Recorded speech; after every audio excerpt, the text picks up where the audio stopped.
not trying to be something big and fancy, you know. It's just us doing what we do. Let's keep it that way.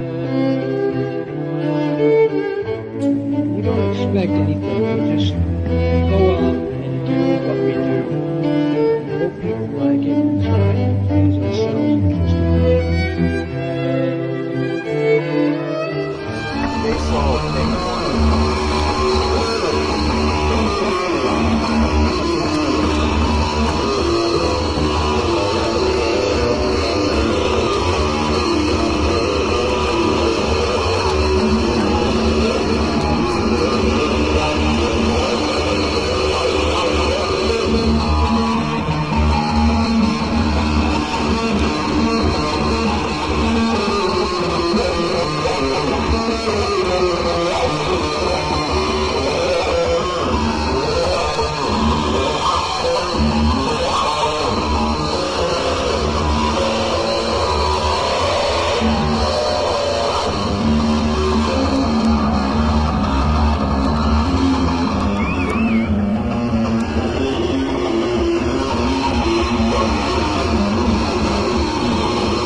My name is Nicholas Alexander Gomez, and this is Cliff Burton Day.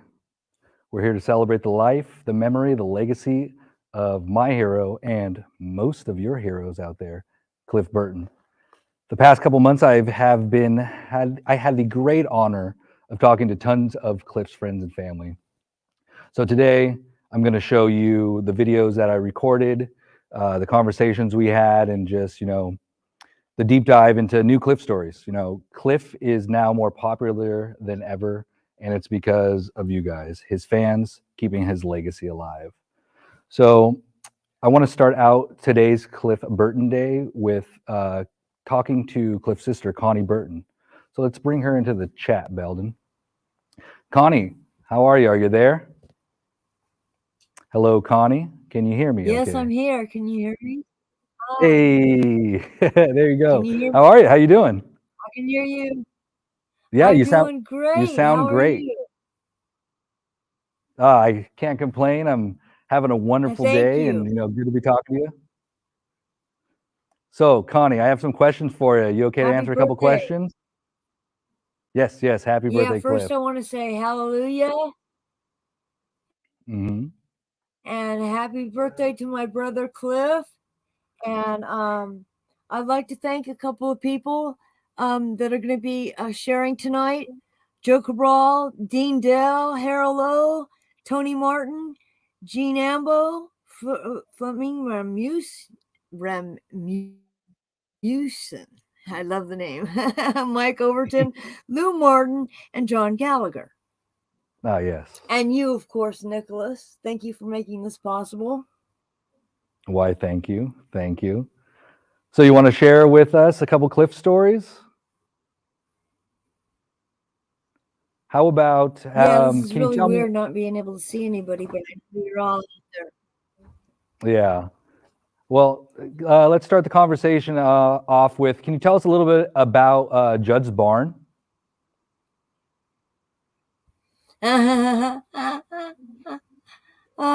Judd's Barn. We used to go out to Judd's Barn and the open. It was under the blue skies or the night sky, right? Mm-hmm. And have these huge parties. Oh my gosh, the parties that we had out there.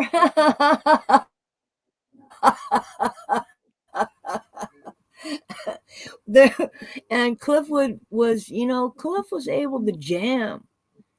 And he always had been, since he started at 13 years old. And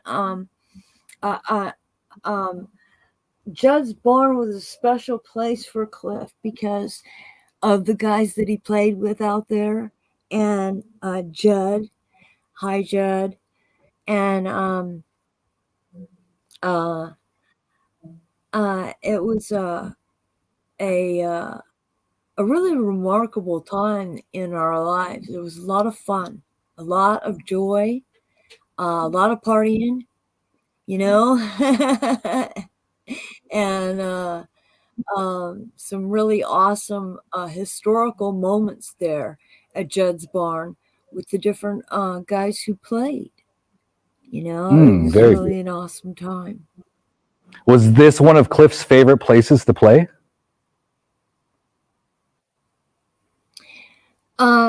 Cliff, I don't think Cliff had any favorite place to play, as he ever conveyed to me. He loved playing at Judd's barn. I mean, that was always a special thing when the parties at Judd's out in the canyon. And yeah. What did you ask me again? I just No, spaced out. I'm looking at yeah, no you, worries. and I know there's a million people listening to me. Don't worry, you're doing fine. You're doing fine. This is just like the conversations we have on the phone. Judd's barn. Yeah. Favorite place. Favorite place. Yeah, you know, his favorite thing was playing to the people. All right, for the people, about the people, and so wherever Cliff was being able to express himself and his musical abilities, he was happy. You know what I'm saying?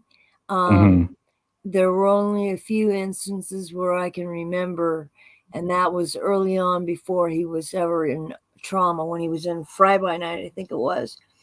And they used to play a lot of venues and around the area.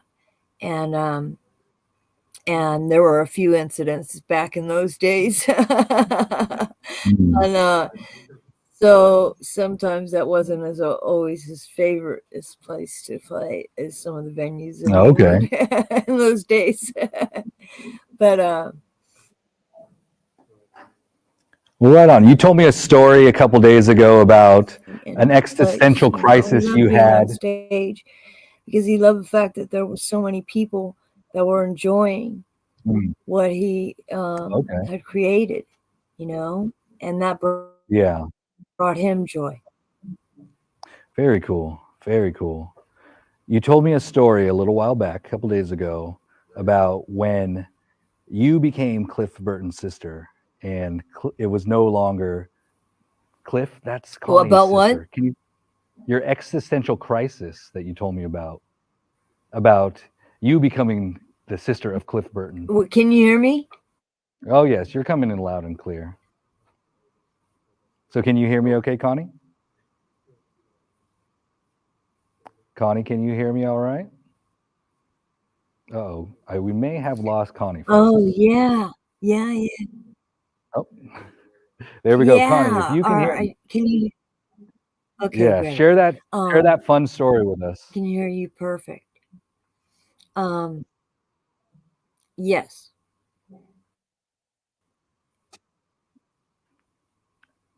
Oh, so do you remember that story? No?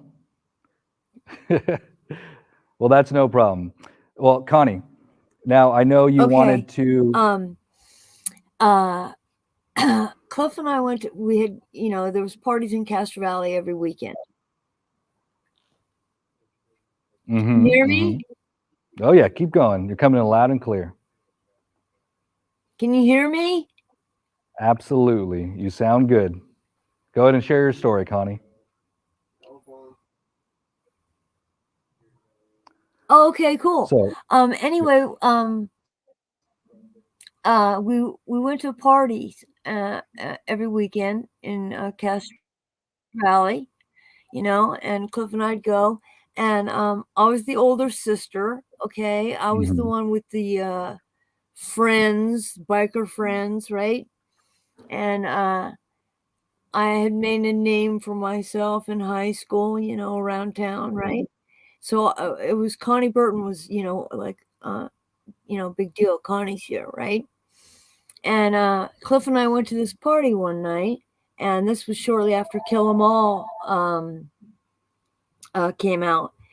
And we went into this party, and I mean, these are people that he had known and we had partied with all the time at people's houses when their parents weren't home, right? Back in those days, okay?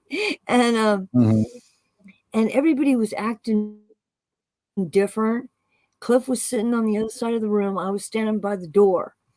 And it was like everyone was like, Cliff's here, right? And I get introduced that night to somebody, and they go, "This is Cliff Burton's sister," right? And I'm like, "Oh my Mm. gosh, okay, I'm having an identity crisis here." And Cliff, I looked over at him about 10 minutes later, and he was looking at me like, "Let's get out of here, man. Let's get out of here." So I nodded to him, "Let's go to the door," right? So he's like, we gotta go now, right?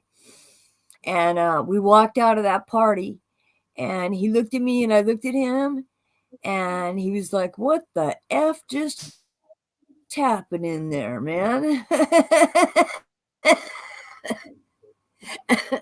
And I was saying the same thing, right? We were Mhm. both in identity crisis because those are people that I've known that I partied with forever, and they're treating me like I'm some kind of god or something, you know? Mhm. And I'm not. I'm just a man. And what happened to friends, right?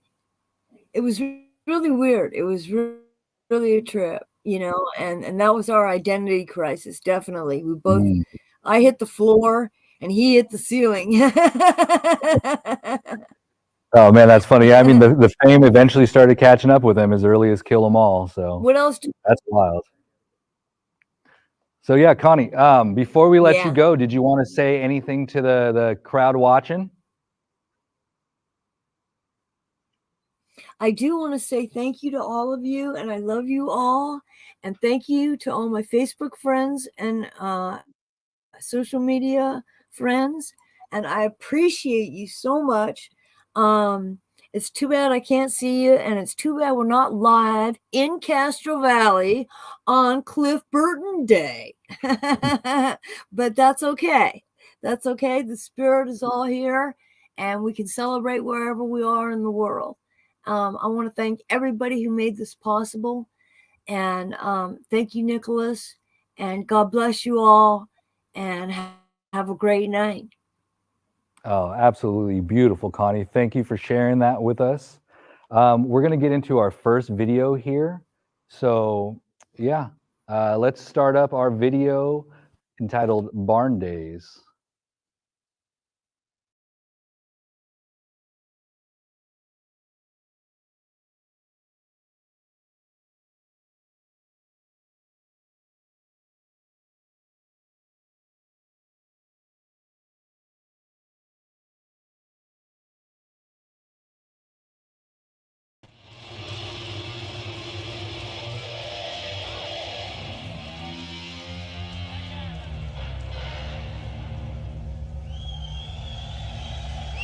I'm learning a lot about some of it. You're filling in the gaps on some of this shit. Yeah, you're filling in the gaps, Tony. You're a good gap filler. Yeah, keeping Cliff alive, man.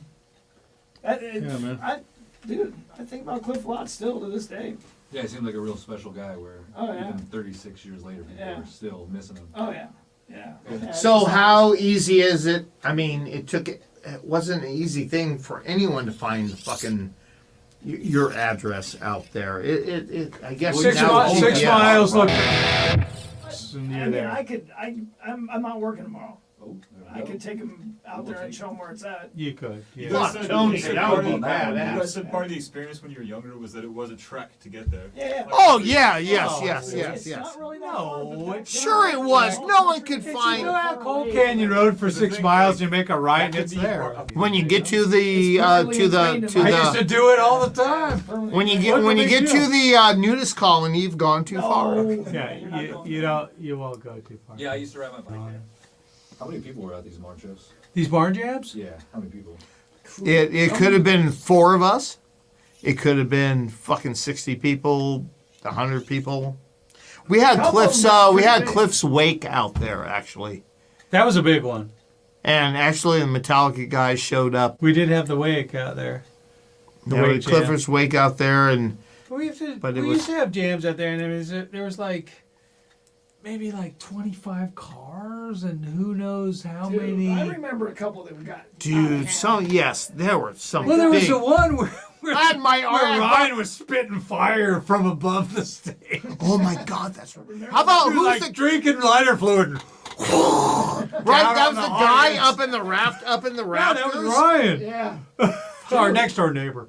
yeah, there was some crazy shit. Like I said, We had some gnarly jams out there. yeah. So Clifford memory, me and Judd and Cliff and Corinne were after some barn jam, man. And we were jammed in the barn, and then everyone had gone. It was 3 a.m, and we philosophized in that room for Yeah, in the hours. shed, right? Yeah, in the shed Yeah. for hours and hours and I hours. think I remember Yeah. being there a few times.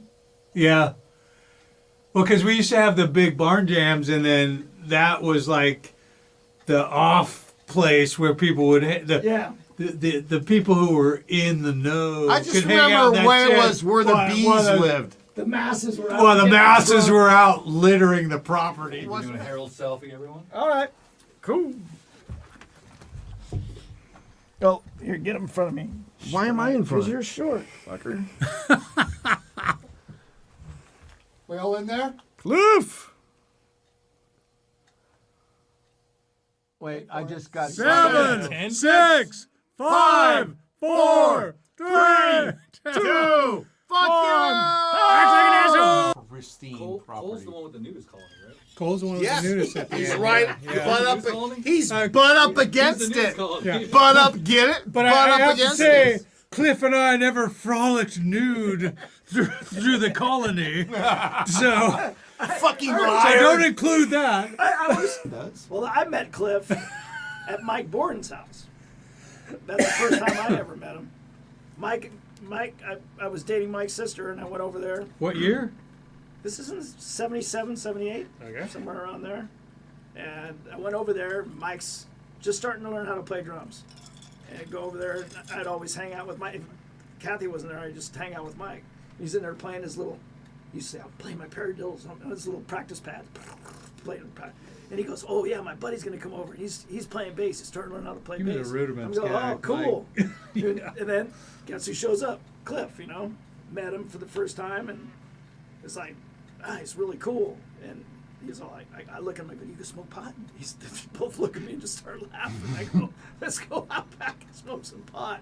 So that was the first time I met him, and yeah, I got to be pretty good friends with him, for the short time. When you guys jammed, were you like just jamming, or were you doing tunes? Oh or- no, dude!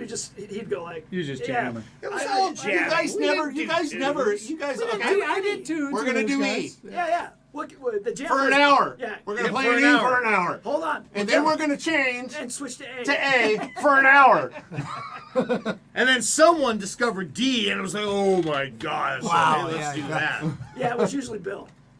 Bill liked D. He's the instigator. He did like D. He You're loved right. D. He You did. remember that? He did, Yeah. And And I like D too. of course, D's Cliff cool. didn't care. Cliff always used to go to me. He goes, dude, what are you doing? I go, nothing. He goes, you want to come jam? I go, where? He goes, well, at Bill's house. I go, I don't want to go. He goes, Go. Come on, I don't man. want to go. Come on, man. I don't want to go. There's a go. Because it was I'm 7th just or gonna 8th stand there grade, and so watch that's it gotta happen be the whole me. night. Okay. 7th or 8th I- grade, really? So, Your picture and his picture are right next to each other in the fucking. so Well, what year? Give me a Cliff year. Burton Day at the Moose Lodge. This nice lady comes up and says, would you like to see a nice picture of Clifford from his yearbook? That's and it. this is very, very cool. It was Clifford in 8th grade from the yearbook. You're right, And I that's said, true, yeah, Silas. that would be me stoned with him in that picture right there. You were standing in line to get your picture taken. Quit on interrupting! Picture day. On picture day, What was your first impression of him? it was this. It was That's a loaded question. it was like this. It was like, fuck, man. This fucking sucks. And I said, yes, it does. He goes, want to go get high? And I said, yes, I do. And so we exited the line for getting our picture taken for 8th grade photos, and we went behind the backstop and we smoked a joint, and we came back and Photo ready. And the pictures in that yearbook say everything because we got these big it's Cliff Burton, the last B, and Joe Cabral, the first C. And he's got long hair, but I'm just kind of working mine. It's finally getting down, but you can tell that we're just all.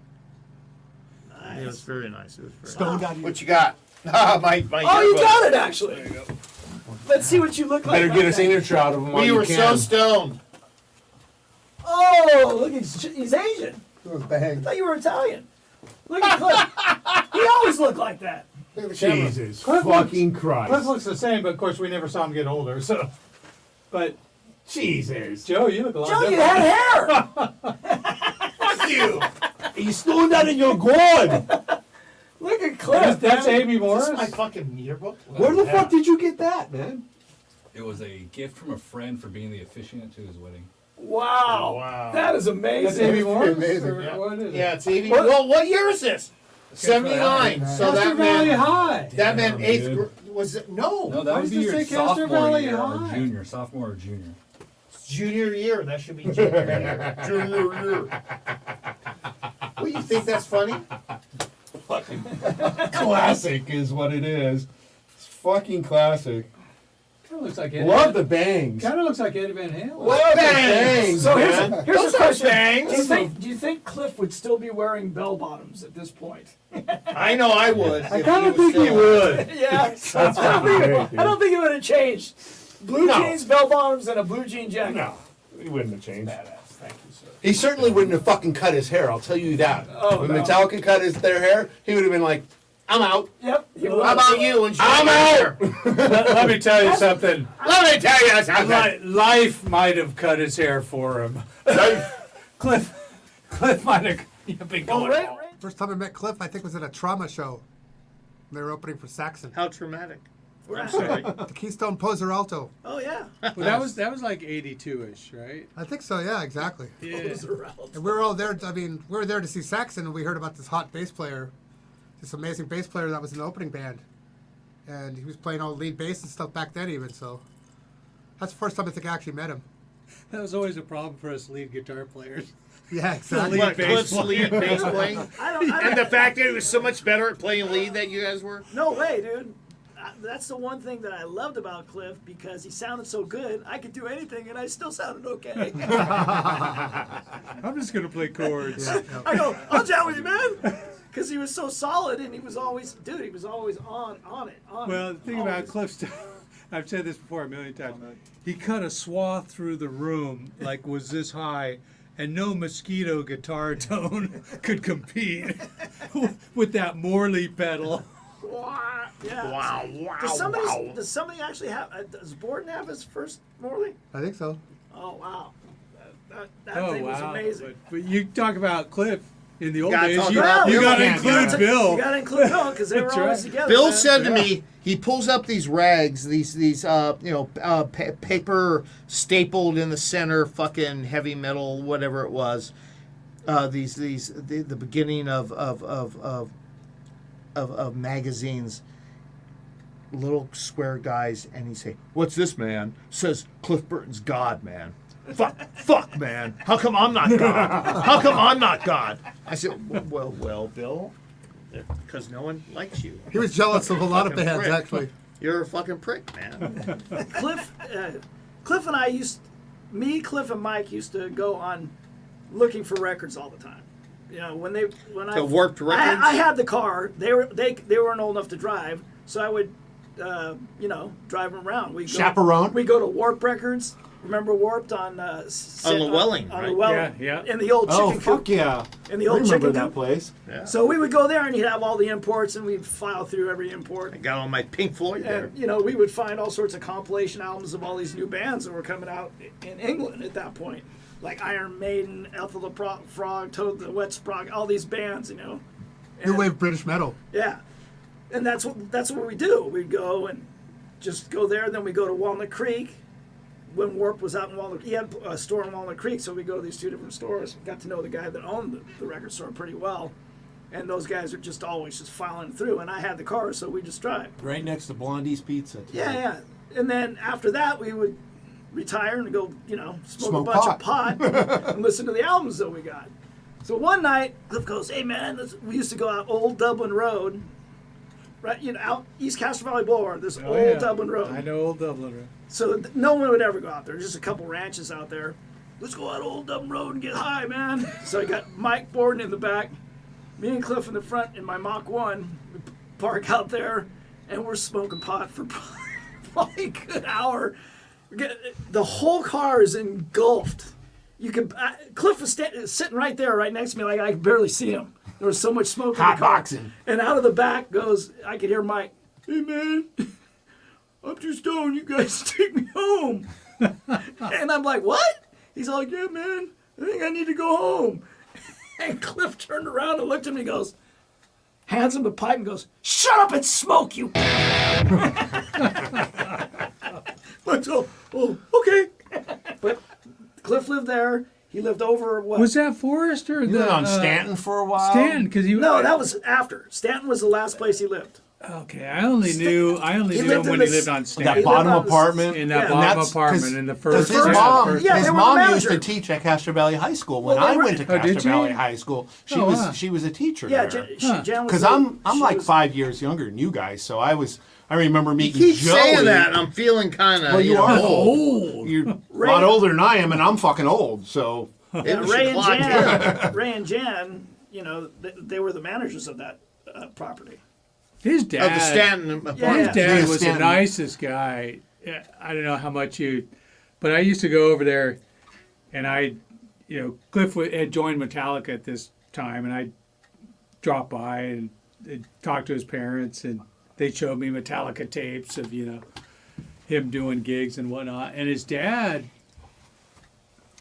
was a music lover. He was like into Chet Atkins and all this cool stuff. And he's just the nicest guy. Yeah, Jan. I just- Yeah, every time he would come home and he'd call me up and he'd go, "Dude, what are you doing?" I was like, "Hanging out." He's all like, "Come on over, and my mom will cook us some food. We can hang out in my bedroom and jam."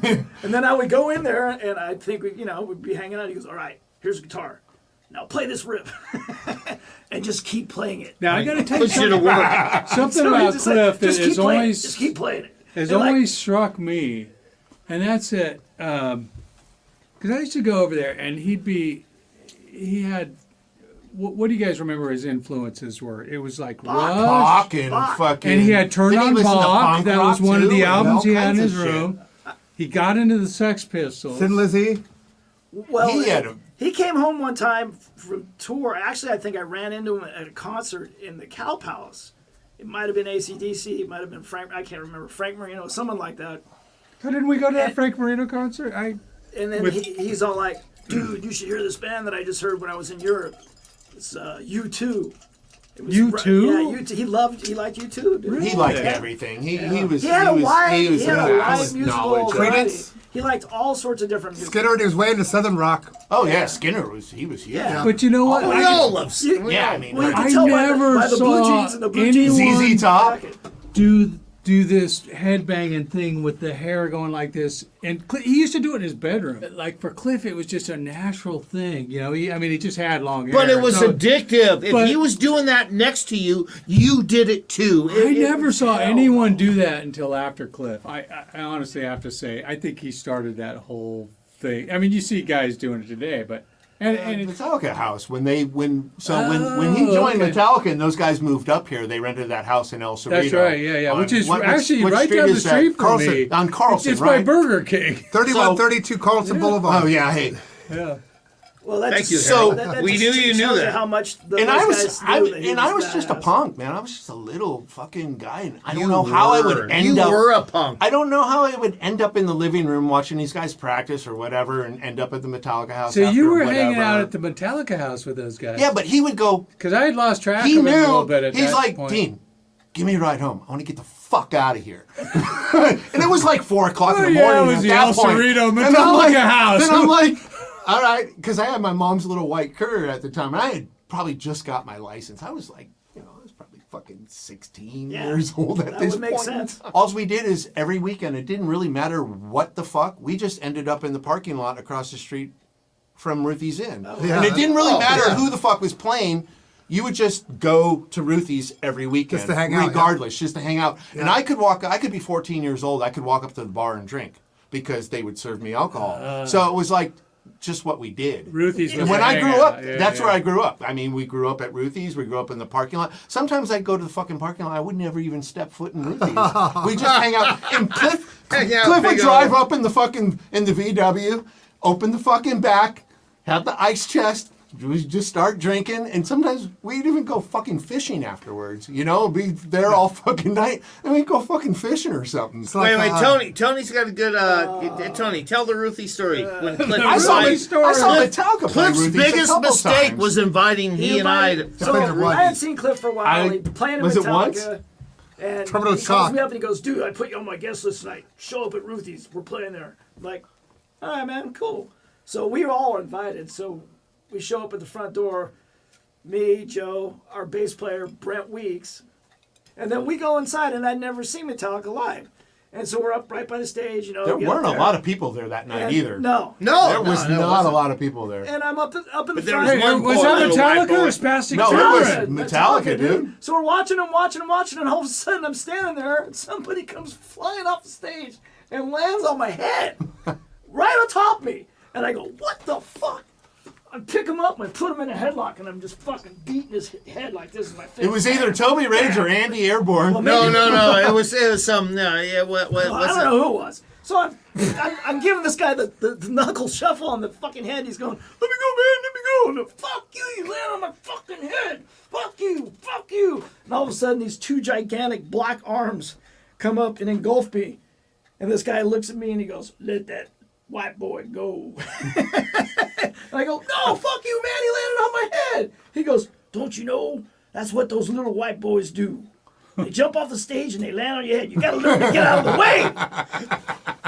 It was Graham Center. And I went, all right, I'll let him Funny as go. fuck. And Let that little then white you boy learn go. the ways of the mosh So pit. then I just start jumping out of the way. So after the gig is over, Yeah. we're standing outside of Ruthies, and Cliff just comes running up at me, and he goes, you're a fucking dick! And I go, what? He goes, that dude you beat up, that was my friend! I go, sorry, bro. He goes, hey, got any aspirin?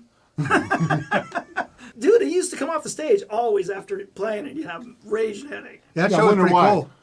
That was a great show. Actually, me and Cliff kind of set up that whole show. Oh, Actually. really? Yeah. Does anybody have any film of when Jimmy and Cliff played the Battle of the Bands? Yeah, I've man. seen that. That's I've seen that. Film. Video I don't clip know of who's that, yeah. got it. Yeah. It's Agents of Misfortune. Yeah. Yes. It sounds like Because Yaz and I- animals are being killed. In that, Yeah, that exactly. whole Yaz and I time. had Sonic Jimmy Angel, is and we fucking- did the same one. The same. You in that same battle? Jimmy's like, Yeah. dude, you gotta come down and watch us at Battle of the Bands, man. We're gonna play down there. Wasn't the drummer playing Hayward- like a Hayward High. He was He had the playing drums. he had the rototoms. Yeah. He had the big, The fucking Dave big did not horns. have It wasn't even a full Rotos. kit. Oh.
What's up, everybody?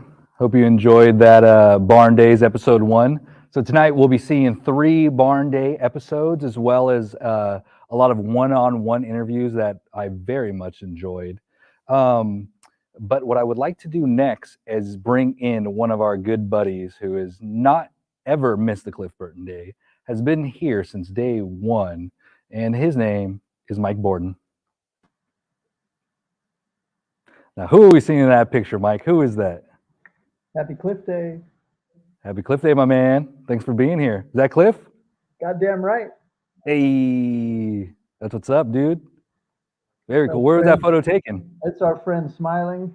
How nice. That was super nice, that previous segment, to see all of our friends laughing and cutting it up. That's good stuff. Yeah, it was very cool going into the jam room. First of all those dudes are super rad dudes, and I had such a good time, me and my buddy Drew, hanging out with them.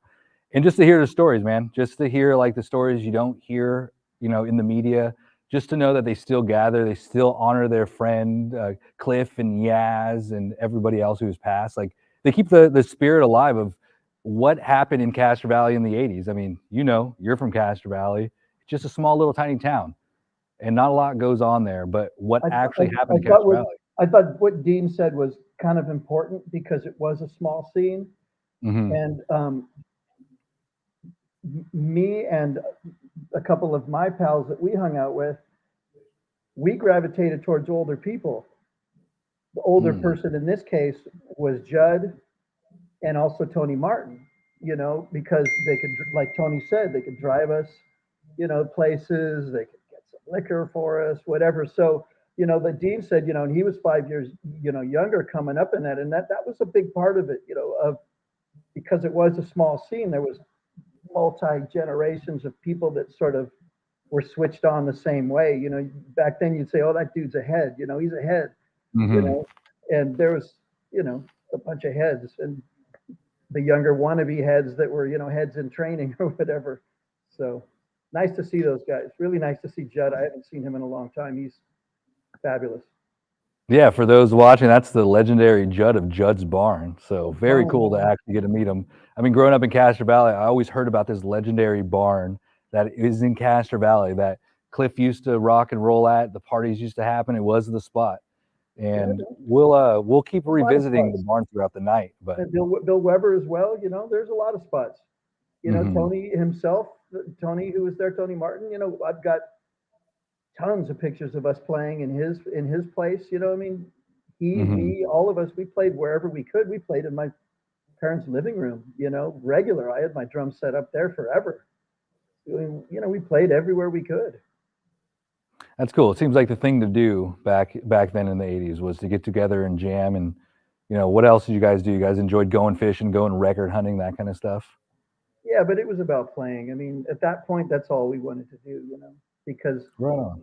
It's a learning curve, and you're drawn to it. You're sort of obsessed with it. You're consumed by it, and that's how you learn. That's how you spend the hours doing it, and you want to do that. That's by choice, Yeah. Very cool. Very cool. So, Mike, are you down to hang out with us tonight and kick it and come back on? Nah, dude, you're not done yet, dude. No. You got to hang out. Of course, whatever you need. Cool. Yeah. Right on. Of course. Well, what I want to do, I want to get into the next video here. So, are you familiar with Cliff Burton scholarship that we raised money for? Uh-huh. Yeah. So this next video is one of the recipients. Her name is Maya, and she sent us in a really, really touching video. So, Belden, let's go ahead and get that video ready and roll that. Take it away. Take it away. Hi, it's Maya here. I'm 9 years old. I have been awarded the Cliff Burton 2022 scholarship. This is something I'll cherish forever. So, earlier last year, one Miss Casey from the Cliff Burton family contacted me and said that I will be awarded for this year's scholarship. I got very emotional, and because it had so much meaning to it. Let me tell you why. So Metallica has been very special for me since the beginning, because when I was around 3 to 4 years old, I used to listen to a lot of Metallica songs. And then when I was 4 years old, I saw the first live video of Metallica playing on stage. It started with Cliff Burton doing a crazy sweating bass solo, and then after that intense thing, then the whole band came in with For Whom the Bell Tolls. That got engraved in my head so much that now, about 5 years later, I still remember it so clearly. I loved watching that intensity of the song. I was enjoying it so much. And so he was one of the things, Cliff Burton was one of my inspirations who made me want to learn guitar. And when I did learn guitar at 6 years old, the first song I learned was For Whom the Bell Tolls by Metallica. That is how much of an impact Cliff Burton had on me. So it has been very, very special. And when I heard from Casey, that Miss Casey, that I would be for the scholarship, this is why it got me emotional, because Cliff Burton, the one who inspired me to play guitar, his family, just years later, his family contacted me. It felt like Cliff Burton himself was contacting me. It felt like he was giving me his own blessings. And that's why it had such a very special meaning to it, because the impact Cliff Burton had on me, and because of everything, it had such a special meaning. And I got a feeling that only I myself can feel, and I can't explain it. So yeah, it feels like Cliff Burton himself is doing it, and so that's how much it shows how strong his spirit is even now. So he is a very special person in my guitar journey, and to honor him, I have put together 3 special Metallica songs. So for Cliff Burton Day, I chose 3 special Metallica songs, and I took my favorite parts out of them and I played them. So I'm going to be starting off with Anesthesia, Pulling Teeth. In the middle I'll go to Hawaiian, and then I'll end with To Live Is To Die. After that I have a bit more to say, and I'll say it later. So I hope you all have fun. Bye!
I cannot bear to witness any longer.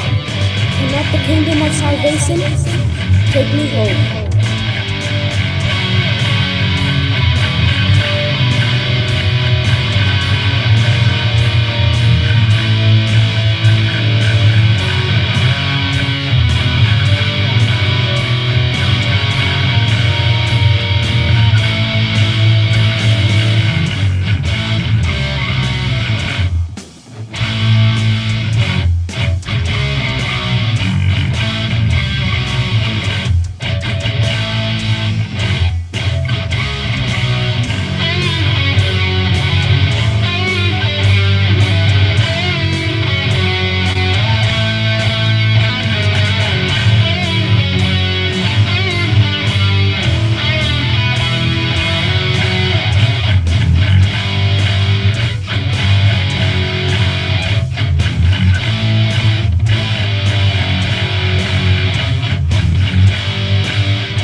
How amazing are these songs? These 3 songs always remind me of Cliff Burton, so that's why I wanted to play them today. So, let me tell you some things about Cliff Burton. He is, as much as he does super cool thrash metal stuff, he also does some nice melodious sad bits. So during the Cliff Burton era, I've noticed that almost every song I think has one sad melodious bit in it, and I like how Cliff Burton does that. I also remember that one time Miss Casey had said with me how Mr. Ray Burton had told Mr. Cliff Burton that every song needs melancholy. I can definitely see that in the older Metallica songs. I also like how James Hetfield used to do those nice, sad harmonies as well as melodies in the middle too. So that's really cool how they did that. Now to the thrash metal parts. Oh man, Cliff Burton stands out a lot. He has many different things.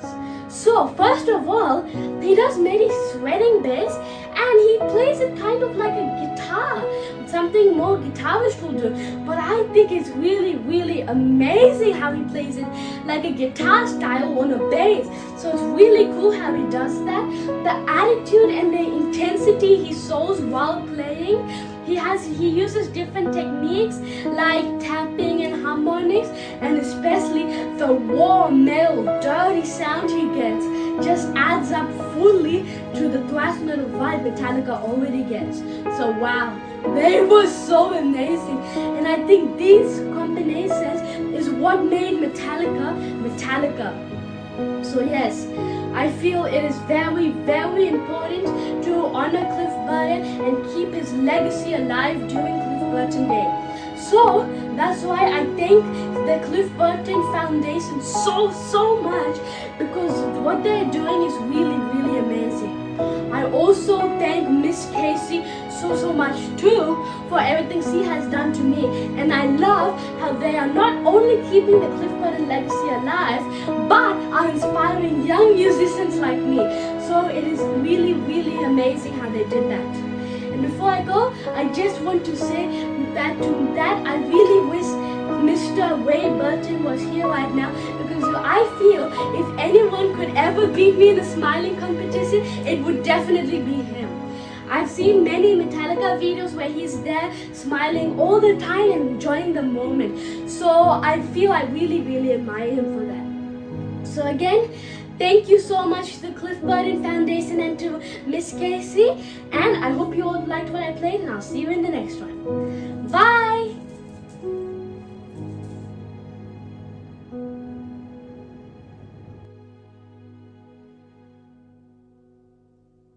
Pretty cool. How are you guys liking it out there so far? Because we're loving it in here. We're loving it in here. Let's bring Mike back and see what he has to say. Hey, Mike. How did you enjoy Maya's performance? She's 9. She Yeah, lives in India, if I'm correct. I mean, it's astounding. I mean, the guy last year, I think his name was Tristan, maybe. The guy last year in Michigan was amazing, and she's amazing in her own way. But she's 9 and she lives in India. I mean, it's like wild. How many barriers, do you want to cross here? It's what can you say? It's incredible. Exactly. Yeah, it's kind of stunning, but the actual performance, yeah, was fantastic. It was fabulous, absolutely. Fabulous. But that it's taken flight and could never predict that. I mean, how could you couldn't even dream that? It's unbelievable. It's incredible. Yeah. So wow, well done. Wow, those are my comments. Right on. Yeah, Maya, if you're watching, well done. You are the best. That was fantastic. We had people in tears over here. So thank you for sharing that video with us. I do want to bring it to the Cliff Burton Day Scholarship. So we do raise money to give children instruments, help them with their musical dreams. And on screen right now, we have this year's t-shirt. It's a photo from Gene Ambo taken during the Kill 'Em All days. And 100% of the proceeds go to support the Cliff Burton Day Scholarship. So yeah, if you want to support, kids getting guitars or just whatever, helping them chase their musical dreams, that's the way you do it, people. So yeah, that's what we got right there. I'm so stoked on that. Can we have more of Tony and Harold and Dean and Joey? Oh, we absolutely can. Absolutely. So we're going to have 2 more parts of those ones. And I hope you guys enjoy it. I appreciate that. Right on. Yeah, taking you down memory lane. So before we go any further in the Cliff Burton Day videos, I do have to give a really special shout out because the space that we are in now was provided by some friends. They knew what we were doing and they were really eager to help out. Usually I do this in my bedroom, and now we're at Mama Dog Studios. My buddies in Corduroy Media provided this location for us, and they like to promote music, local artists, just kind of like how we do. And they do live from Mama Dog is their YouTube channel. So I would love to play a video of their, a little clip from their YouTube. So yeah, let's sit tight and Belden's going to pull up that video for us and then we'll be right back after this. Get away. Hey, Boogie. Won't let it be the death of me. Damn, I see you. Hey, when it's all said and done, how far did you come? I know I struggle with trust. I guess my all ain't enough. I wear my heart on my sleeve. I've been so naive. The things that bump in the night, they don't terrify. Won't let it be the death of me. Don't let it, just won't let it. Yeah. Won't let it, just won't let it. Won't let it be the death of me. Won't let it, just won't let it. Oh. Won't let it, just won't let it. La la la la la. Come on. La la la la la la la la. Oh, turn it up, turn it up, turn it up, turn it upside down.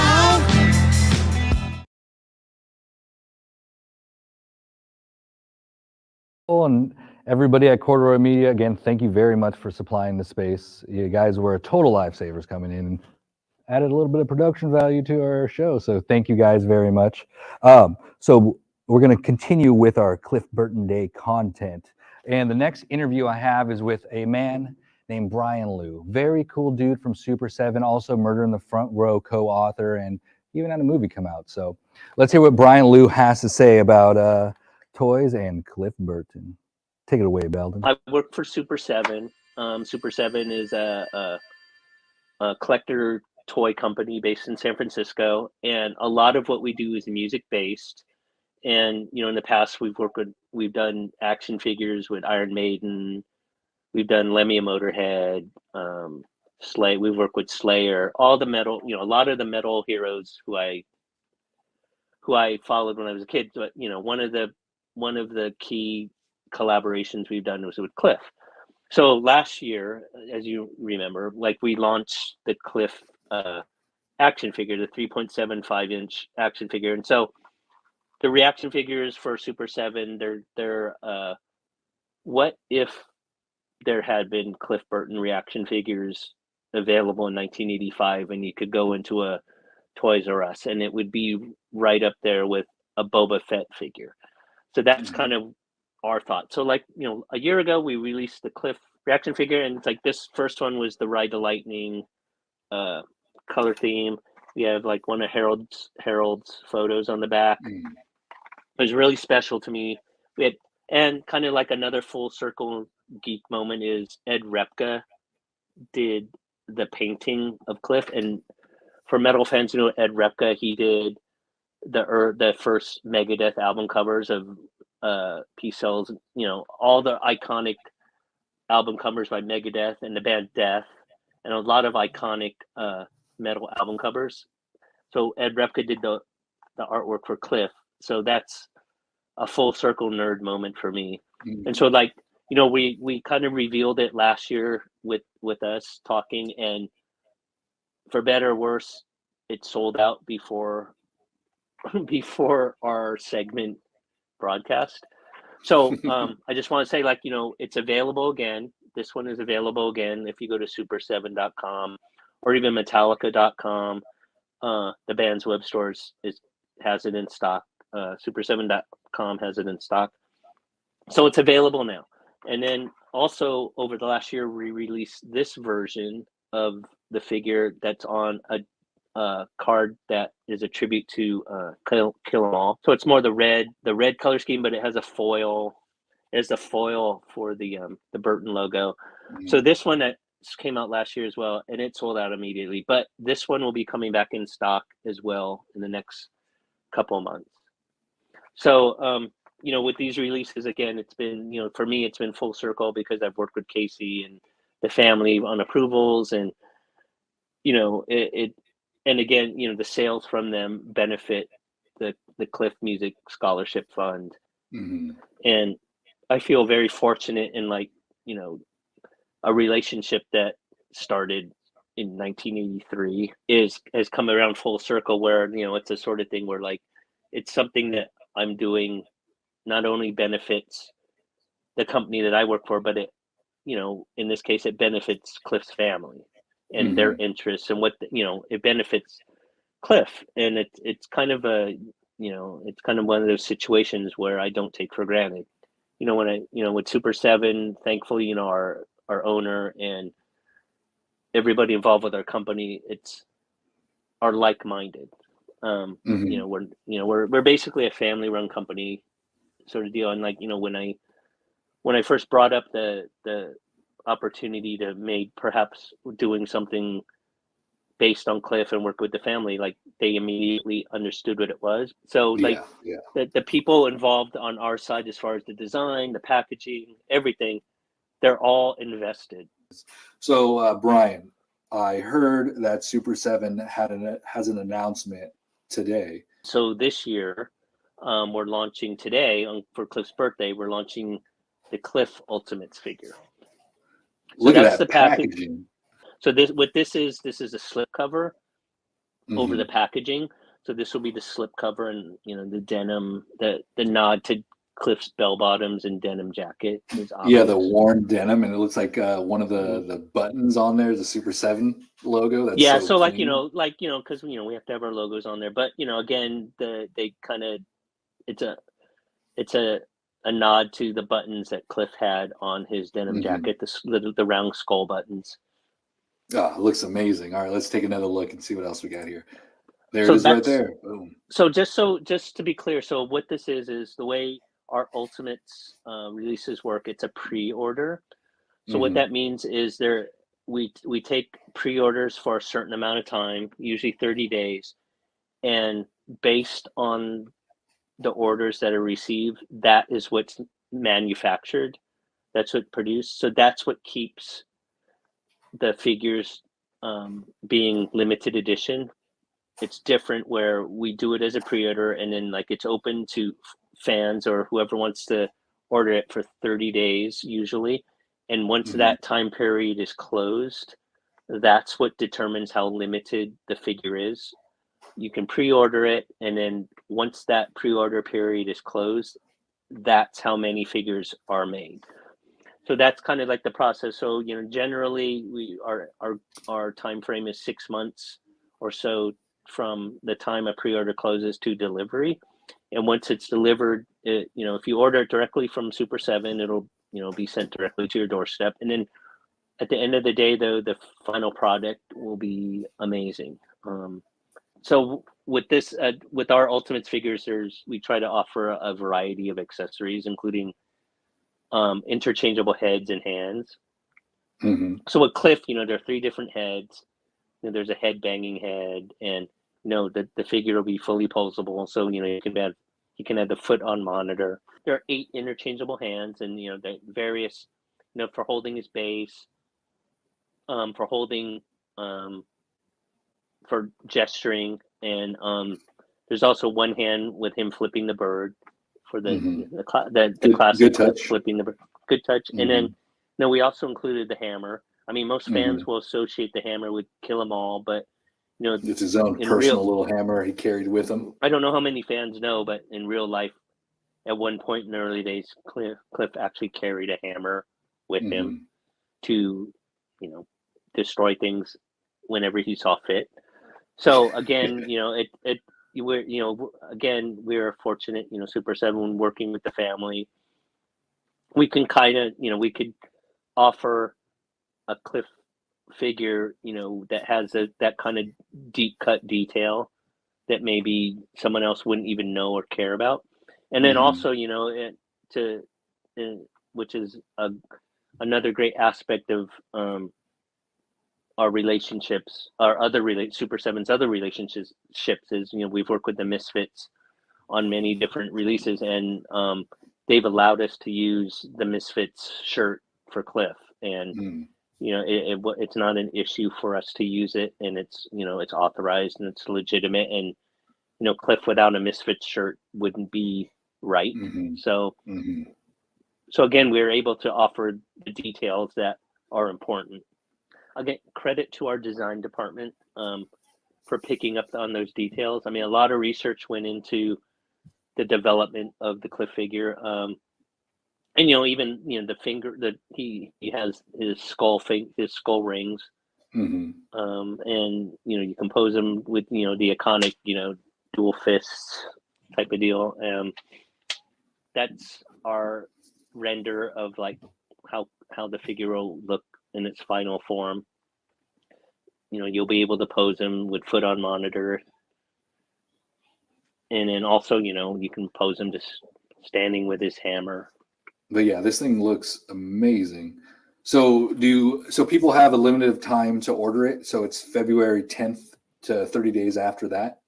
Is that correct? That's generally our pre-order time. So if you go to super7.com, there'll be more details. There's a payment plan. We try to be as flexible as we can because, we understand, doing a pre-order, ordering something that, you won't receive for months down the line is a challenge. But, we try to offer it in a way where, fans who want something like the Cliff figure can obtain it. Gotcha. Well, this is really cool, especially that it's being released on his birthday, and that we get to show these photos here on Cliff Burton Day. So yeah, bravo to Super 7 and everybody involved for making this figure come to life.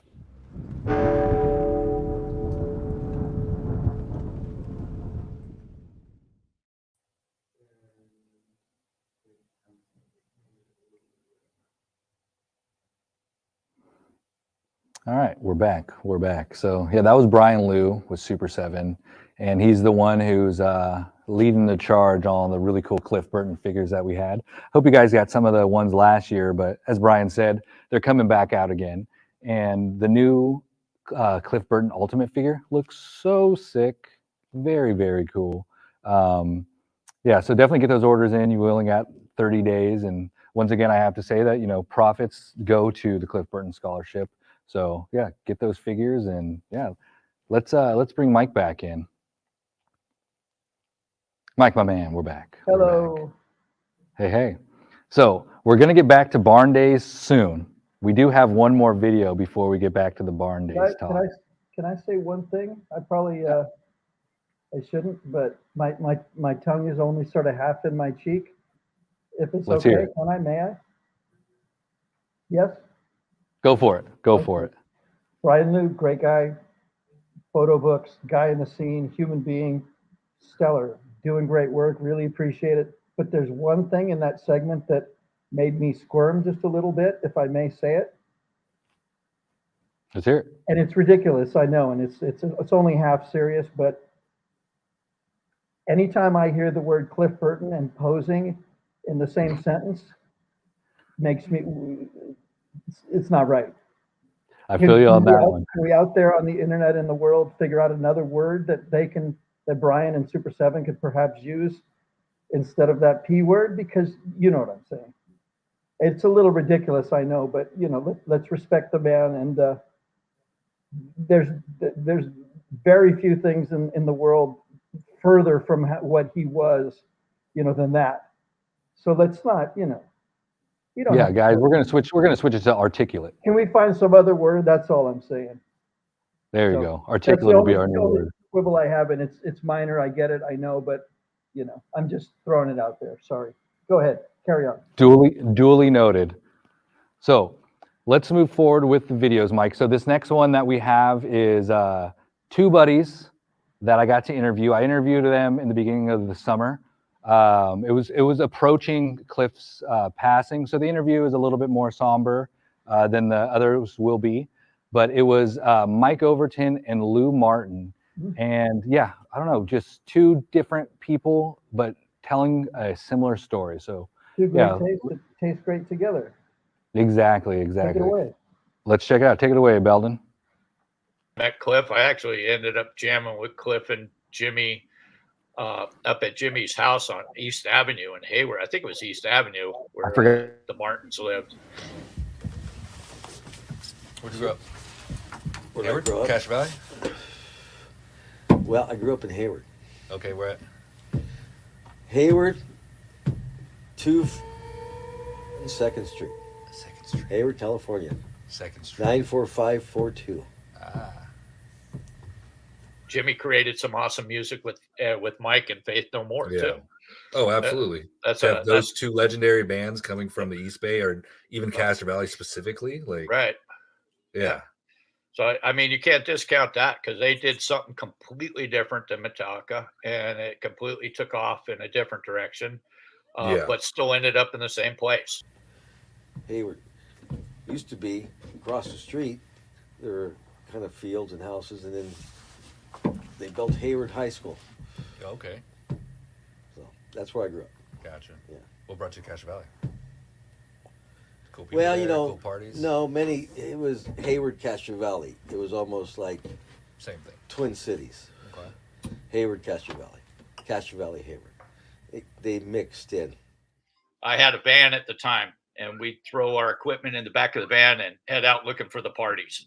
And just crash the parties with the gear. Guitars, and then actually when we started playing with Cliff, we still did a few parties where where we ended up showing up and just jamming on some UFO and stuff like that. And then Jimmy Schaefer, who was a drummer, he would jam with us. And then I think a few times Mike showed up at a couple parties, and he would jump on the drum set. I don't know. Nice. He could probably correct me if I'm wrong because he'll be talking to him. But we were that community was so close knit. We all knew each other, and all kind of hung out here and there. All saw Yeah. each other, because some people like Mike. Mike was always at a lot of those parties too. Mhm. But that was fun. I mean, it's something you're never going to see again. I don't think. Nothing like it was back then. Oh yeah, definitely. I heard there's another place. I don't know if you heard of Judd's Barn. Oh yeah. I heard. Was it you told me he still owns the property, right? Yeah. Yeah. So he had to put a barn back up and just start inviting people over again. A bunch of us old guys walking up the road with walkers and stuff, Still rocking and rolling. Yeah, carrying our guitars on our backs, like I'll get up there sooner or later. Yeah. And then in 1980 is when I had seen Cliff. I had jammed with him at a couple parties, but the famous one where we finally decided to ask him to join the band was it was in an apartment complex, and it was I think it was somebody's grandmother's birthday party, and of course the grandmother's birthday party included inviting everybody from Castro Valley over. So Cliff was jamming. We ended up playing a couple of songs with him, and after that I said, hey, he's a great bass player, man, we got to get him in our band. And I think he was playing with Easy Street at the time. How did you meet Cliff? Through Jim. Okay. He was playing in bands with him. Gotcha. Yeah, I didn't know you guys Easy were from Street. Spastic Children was later. Yeah. But they would play around in the area. They play like the talent show. They try to get in the Easy Street. Try to get in the Battle of Bands every year. Yeah. I think they got in one year, but they usually were not in the finals. Zip. So you had Jim Martin of Faith No More, and you had Cliff Burton of Metallica. Yeah. And they didn't make the cut. Or was kind of. But so we asked him to join. He said, well, I still got to do the Battle of the Bands with, he still did it with Jimmy Martin and Donato, the drummer, and I can't remember the other guitar player, but they did the Battle of the Bands, and that's the video that you see out there with them doing that song. I was there, and actually it blew everybody's mind what they were playing, because they were just kind of, the music was so far ahead than everybody there. And it was just Cliff playing that distorted bass. Everybody was all like, whoa, what's this? But he had promised to do that show. And then we could start getting together in my parents' garage after that. So that was about 1980. Oh, wow. But Davis and the Raiders instilled in the East Bay the will to win. Okay? Mm-hmm. And it is in that environment that Cliff Burton and entered, and the rest of us, entered into that time. So a lot of formative years were spent in that environment. And a lot of things you've heard about. One thing about us is we would practice a song until it was perfect. And that was one thing Cliff was very adamant about, is we're not going to just like half-ass it, It's going to be tight. It's going to be perfect.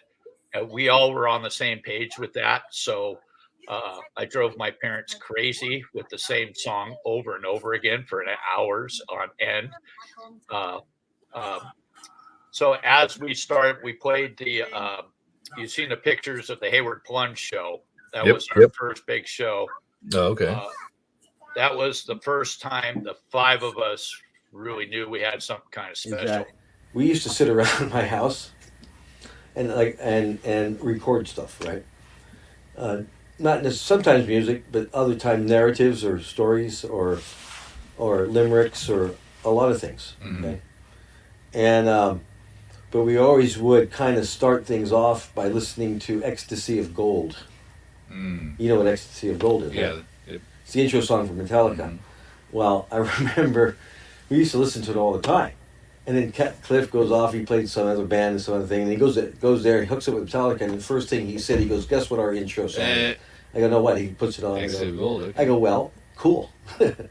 Welcome to the show. You know, good. Come on in. That's when the Big Riggers Association was born. Okay. So by our manager promoting a lot of shows at Keystones, getting us in there, eventually within a year we were headlining the Keystone Berkeley and at the Stone too. So, but he was good. He talked a lot.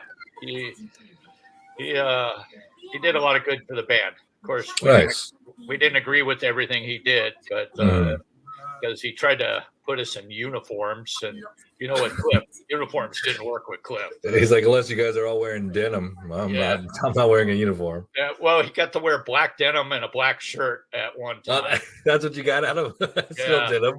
Yeah, where I was wearing red spandex and a leather vest. Was it the manager that kind of promoted that hair metal look that you guys had? Yeah. Okay. Yeah. We're on record here saying it wasn't you guys. It was the manager. He kept saying, "Don't worry, I'm going to sell you guys. You got to have the look." It makes sense. That's the look that was going on at that time. Yeah. So I get it. Okay. And I don't know if you know about the Big Riggers Association. I know that you guys gathered together and had intellectual conversations in front of cameras. Yeah, pretty much. And we would spell it RIGORS. Okay. Riggers of life. And not riggers you see, that's why you're so in tune, because that's exactly what we said. It's the riggers of life. Yeah. And the philosophy was, unless you get on top of that wave and you write it down, it will wash you onto the shore. Okay. Right? Yeah. If you don't live life, it will live you. Yeah. And that was really those kinds of things. And we used to like to talk tough, and we'd call it the talk.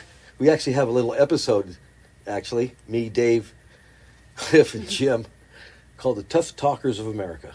Okay. Because we like to talk real tough. Yeah.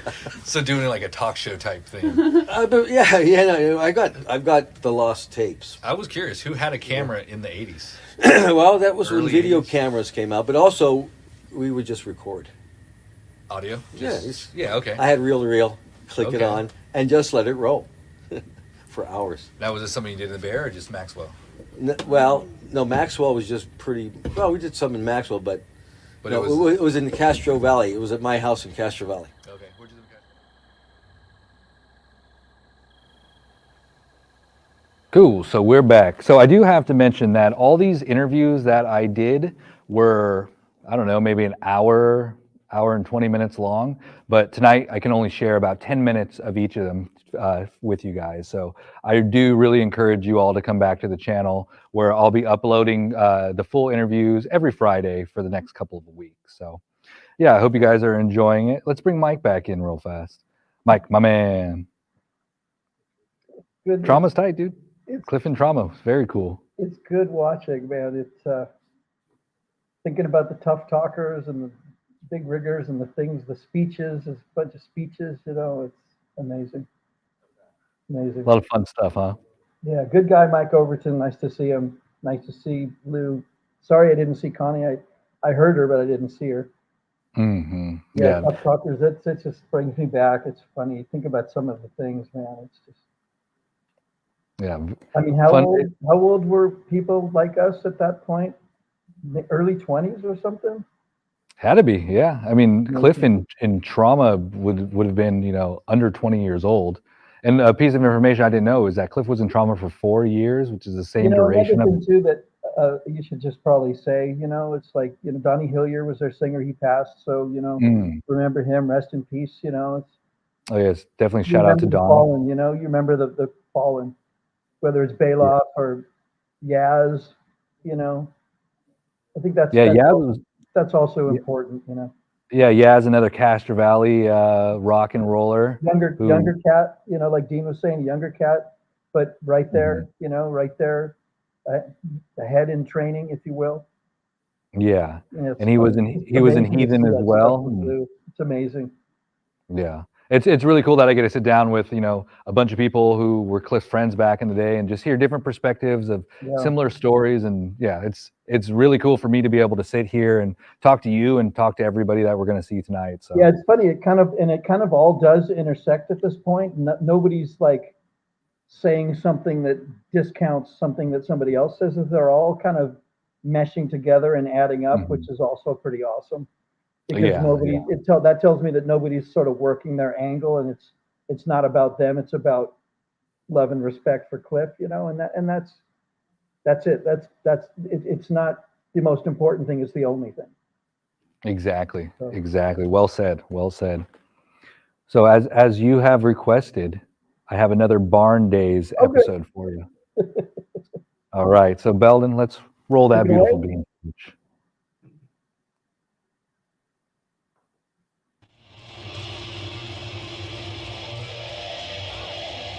This is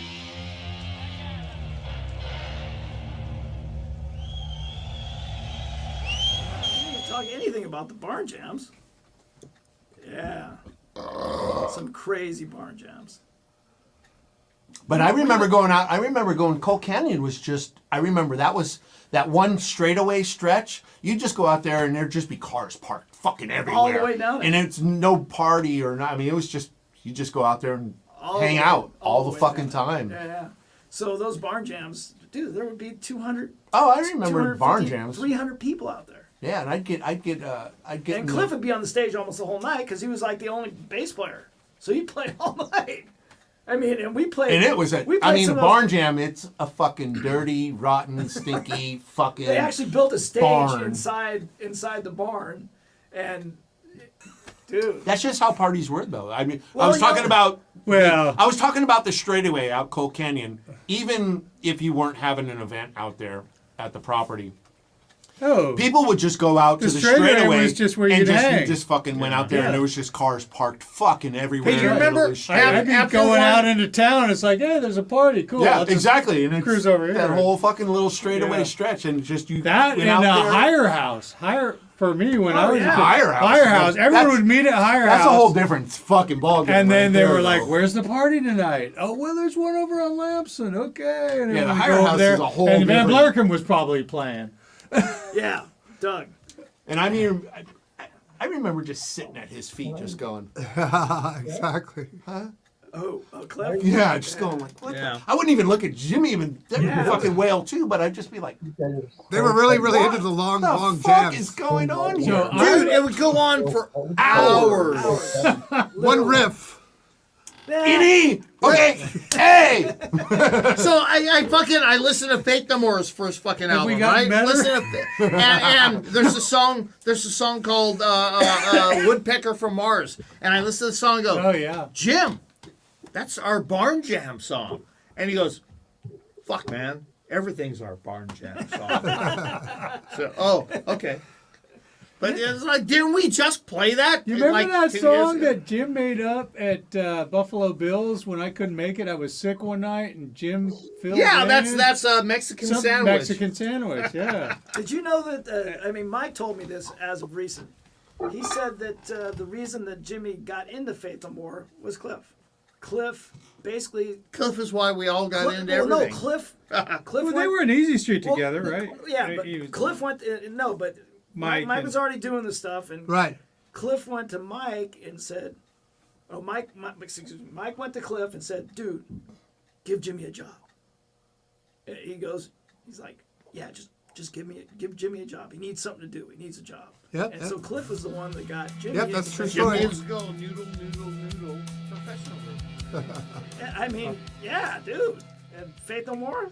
Remember when we used to Sick. go That's some up great to the shit. lake? I always envied you guys, though, dude, because not that I could even ever play a bass, period, but the way you guys would just fucking open jam was astonishing to me. That's all we did. And, That's all and we it was did. like I could never. We didn't for know the how to first play 20 songs. years, I The could never first groove 20 like years. that. You know, I could never get into just like, all right, we're gonna play an E for an hour. Yeah. What the fuck do I do? Hey, that was E an for A. an hour. We did You an saying A. you're better than us?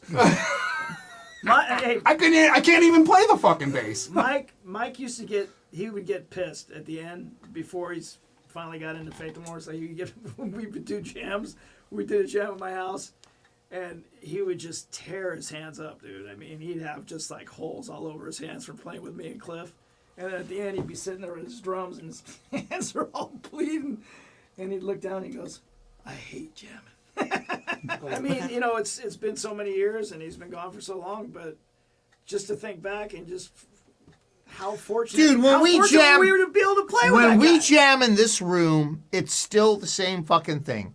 We spew and we spew like we did in the barn. It's the same thing. We've been doing this for 40 fucking years. Is it 40 years? Yeah. Am I exaggerating? Is it 35 years? No. And it's still the same jam as it was then. And you haven't gotten any better. And we haven't gotten any better. But if Cliff was here, we would have.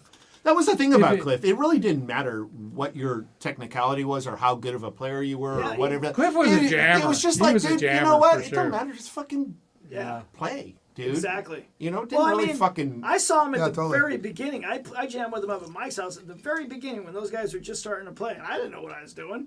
And they, you know, they didn't know what they're doing, but I could tell that they were both really talented. Well, that fucker sat in his room a lot and fucking just jammed. He did. and fucking He used to sit in jammed. his room and play. And a like we were saying lot. before, he had a vast knowledge of different types of music Yeah, outside of, you know, metal or whatever you have it and call it. I was at always that surprised time. when he got into the Sex Pistols because I always thought that was the perfect marriage for what he got into because it was the Sex Pistols with the punk thing, and then he was way into Sabbath before he got into. Well, the Sabbath Sex- was everybody. And so it was I mean, like it the was a root marriage, of it all, and Metallica had that fast kind of beat I don't thing think going along Misfits with the too, monkey you gotta thing mention going I don't on. think the Misfits would be the Misfits if it wasn't for fucking Cliff. You know, I mean, they were. No, no one they even were know a about that shit. fucking garage. Pardon Fucking. my hat. Their recordings were just.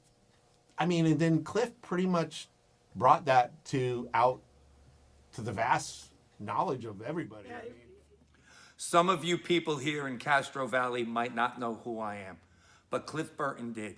I first heard about Cliff Burton from kids that worked in my machine shop coming in saying, "Did you see the guy in Metallica? He always has your shirt on." And no one ever represented us better than Cliff Burton. Unfortunately, a few years after that, we lost him, and I never got to meet him or thank him. So it is with my sincere honor and great gratitude to him and his family that here in Castro Valley, I welcome you to the first Cliff Burton Day. Big metal. He saw stuff that other people didn't see. And like you said, the Bach influences, I mean, you know, I go, what about Mozart? And he goes, Mozart's a fucking Bach composed 500 times more music than but you than can Mozart. tell on a lot of the recordings where he inputted. Yeah, it's classical I mean, shit. you can hear his It's influence in classical there. shit, which he derived into his own sound. I always think back and going like, what would have Metallica been if he would have still been with us?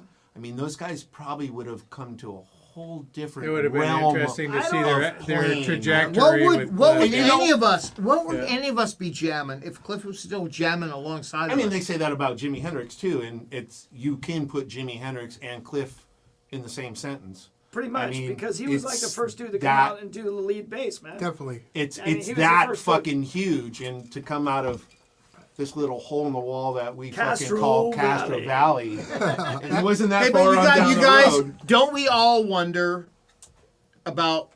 I mean, all our jams with Cliff. Don't we all wonder about what our jams with Cliff would have been? 20 years ago, I mean 30 years ago, 20 years ago, 10 years ago. Today. To If today. you could call Cliff I mean, we up would have now and had, say, "Hey, Cliff, man," we would have had You know what? decades The thing of is, this though, shit. the thing is, no matter how big that band would have or It is would or always been whatever, the he same. would have ended up still in that fucking bottom No, we apartment. still would have been in his at the fucking bar. goddamn fucking room, No, calling you up, we'd driving be, the fucking over in his Volkswagen. patent Marin, Whatever, with but- his $2-3 million patent But Marin. I'm saying he'd still be wearing the Playing fucking in his goddamn basement. bell bottoms. Well, that's true. And he still would have remembered all of us and still been. Well, remember all He of was us. the most down to earth No, I mean as far as, you know, motherfucker there. dude, he ever. always, when you come back from tour, he always call me every time. Come on over, man, let's jam. Every time. You know, Well, I that's go over because there. that's all we did. That's how we fucking grew up. Yeah, Of Yeah, course. But you know, I remember he goes, Tony, man, I think I finally made it. I'm like, really? He goes, yeah, I'm eating Stofers on the road now. Eating Stofers. And then he came back from a tour with Ozzy, he invites me over. He goes, I just got back from a tour with, I guess they were Blizzard of Oz or whatever. They were playing with him. And he comes in, and I'm like, Cliff. Of course, I have a million questions for him about Ozzy. And the first question I ask him, I go, Cliff, so what's Ozzy like? And he looks at me and he goes, he's a dawdling old fool. And that was way back the dawdling then. thing. That tour, I think, is what really fucking broke those fuckers. So Oh yeah, definitely. that tour is what. Sure. Yeah, made him huge. Well, I mean, it was coming no matter what, dude. They were so, it was just something so new and just so energetic. It just blew your face off, man. I mean, it was The amazing. Black Sabbath of the era. Yeah, well, yeah, basically. You know, I used to take Cliff in my car, go get smoke pot, put on Sabotage. and we would in my car, I just had an 8-track tape with the Sabotage that I taped over. I taped over Creedence Clearwater Revival and put Sabotage on it. Stuff that into the 8-track, and we just crank That's it, fucking smoke sacrilegious, pot, man. and just listen to the whole album. Was this in the Impala? No, this was in the my Mach 1, my Mach 1, 69 Mach 1, yeah. Yeah, and that was another reason they liked me, because I had a cool car. I don't know. He had a couple bucks in his pocket, and he still drove that fucking goddamn Cliff- Volkswagen. Cliff around. never had a cool car, actually. He didn't really want to drive, really, to tell you the truth. I don't think he liked driving very much. He drank and fucking smoked a lot of pot He all didn't the like time. driving. He really didn't like driving that much. Oh, he did it when he had to. He loved me. That's driving. why he fucking hit me up, because his car would be out front of that fucking goddamn El Cerrito Yeah, pad. yeah. He'd go, Dean, give me a ride home. I'm like, dude, your fucking car's right out He front. didn't like to He goes, drive. you know what? I'll come get it tomorrow. Yeah, he didn't like to drive. I'm like, I remember that. all Other right. guys like to drive. Who does? I can trust me, being a fucking 17-year-old driving fucking Cliff. I mean, because at this point, Cliff was like a Bay Area fucking icon, Dude, and I was like, big time. was driving the Volkswagen. With like green a fucking hatchback It was a wagon. Volkswagen? Yeah. Called the I remember that Grasshopper. thing. Yeah. Yeah, it had that beat up fucking cooler in the back of it that never fucking. And the steering wheel. The steering wheel that was halfway there. Cliff, man. He was all about music. The steering wheel He- was he halfway didn't- gone. He didn't really care about anything else. Yeah, I mean, that's right. He didn't. I mean, he lived and breathed it. He excelled in a short period of time. I mean, I don't think he started playing until he was 14 years old. And then by the time he's like, 21, he's in Metallica? Even before But even that. when even in the early days, he was like playing the high schools. He was fucking shredding back then. I mean, it was just remarkable. The shit he was doing on a bass. No one had ever fucking imagined that. It was like it. He went and he got a Sun Beta bass, and he went to Guitar Center in San Francisco. I went with him, and he bought a Sun Beta bass, and it was badass. It was like 150 watts or something. The and top of the line he was for the playing year. that. And then a couple months later, I went back and I bought a Sun Beta lead. Exact same Just because thing. Cliff bought a Sun Beta. Well, yeah. They were loud. And I still, that thing is still sitting out at the They bar were right loud. now. They were loud. They were loud, but they sounded god awful. Oh, they were terrible. They were Yeah, fucking they were just tinny and buzzy and Worse than crappy. the customs, huh? Oh, Terrible. best thing I did was getting rid of that. Yeah, that thing. and then terrible. I remember like Cliff went on to like a Mesa Mesas. Boogie. I was like, Yeah. okay, Cliff's moved on. I think I'll dump mine. But Mesa too. When Cliff was playing Mesa was He got a deal with them, didn't no he? one Didn't even they? really. Mesa wasn't a big Well, they were fucking a local. brand They back were, then. yeah, they were a local. They were They company. weren't a big. yeah. They weren't a big brand when he signed No. on with those guys. And I think Jimmy played Mesa when he was first with Faith No More. He was playing through Mesa for a while. But I was only surprised when he went with the other guitar manufacturer because he was always a Rick guy. As far as I knew Cliff, he was, Yeah. he was a Rick. Oh, they only own one And then fucking he- bass. Well, we're not gonna just say that name, are we? Right? That Rick, who We God won't knows mention where that. that is. No, the Rick's isn't the Rick's Rock and Roll Hall of Fame, ain't it? Yeah, it's at the Rock and Roll Hall of Fame in Cleveland. Yeah. Is it actually? Is it? Yep. Wow. I just saw it about 2 months ago. I visited it. We had a nice chat. Really? Well, he ended with the gig we did up on top of the hill for Cliff. Well, we toted all the equipment up there. Remember at your place when we To the toted rock? everything to the top. Well, we brought everybody up there that knew Cliff to the top of his. It was hill. at the And I believe we brought a keg. I'm sure Yes, we we did. did. Yeah. Yes and no. I have pictures. And a generator. I have pictures. Do you have pictures? Yes, I do. Oh, I'd love to see those. Yeah. It's mostly me and my drums. Because I know we were on that ridge. So we wait set a up like minute. some So plywood. wait. Tony's wait, trying wait. to talk. So the barn was down on the mainland next to the on the flatlands By the cows. So you would take a good 10-minute, 15-minute ride up. No, the no, hill. no, no, 5. I don't know. I was a kid. I was stoned out of my gourd. Everything's It seemed fine. like fucking 15 The minutes. time warp was happening. Because then, I know but every time I was there, all I know is every time I was there, I was like, take me to the top. Yeah. You could have walked there in 15. Top of a hill. Well, maybe that's why I To took that those first everywhere. ridge. So we brought generators, right? We brought generators. Yeah, we had to. Yeah, we brought generator. And then we had a couple pieces of plywood I put my drum set down on. That's right. Yeah. And I remember my seat kept sliding. Oh, and I kept trying to play.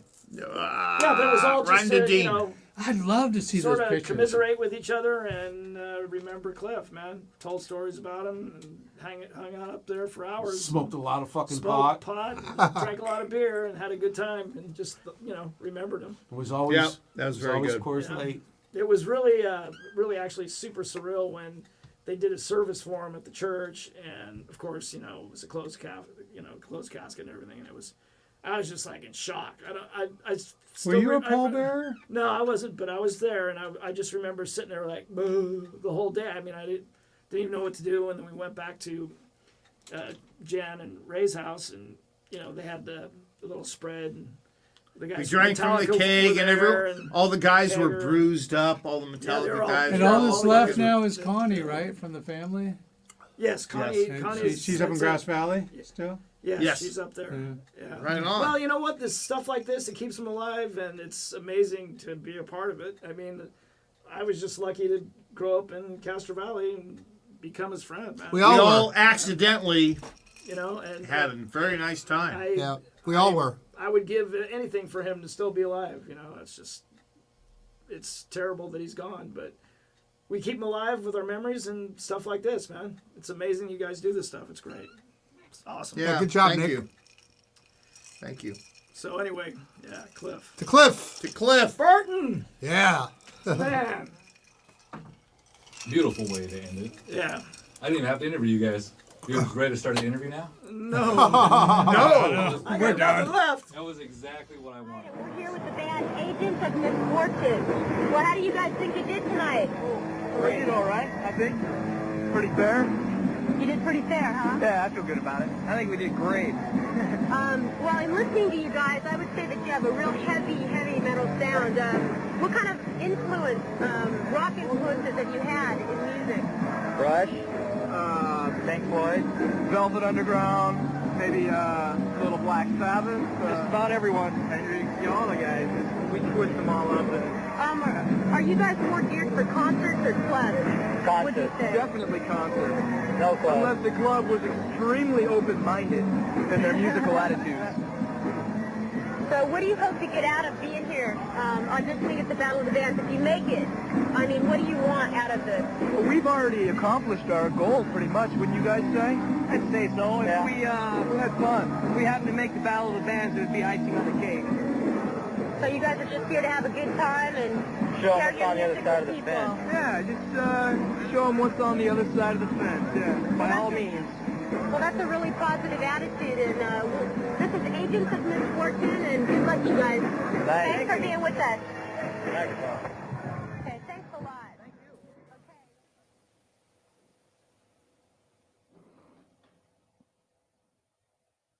you. Right on, right on. Hope you guys are enjoying these videos. Barn Days, episode 2 so far. What do you think, Mike? If they were extremely open-minded. Very true. Very true. So real fast, I want to give a shout out to Robin Mavis. So she made the intro video for us. She's been doing it every year, and a lot of you follow her. It's Cliff_Burton_Major Rager on Instagram. So Robin, thank you again for your awesome video. I love it. Thank you. Thank you. So Mike, what do you remember from Cliff's first tour, the Kill 'Em All for One tour? You remember him talking about that at all? With Raven? Yeah, yeah. Yeah.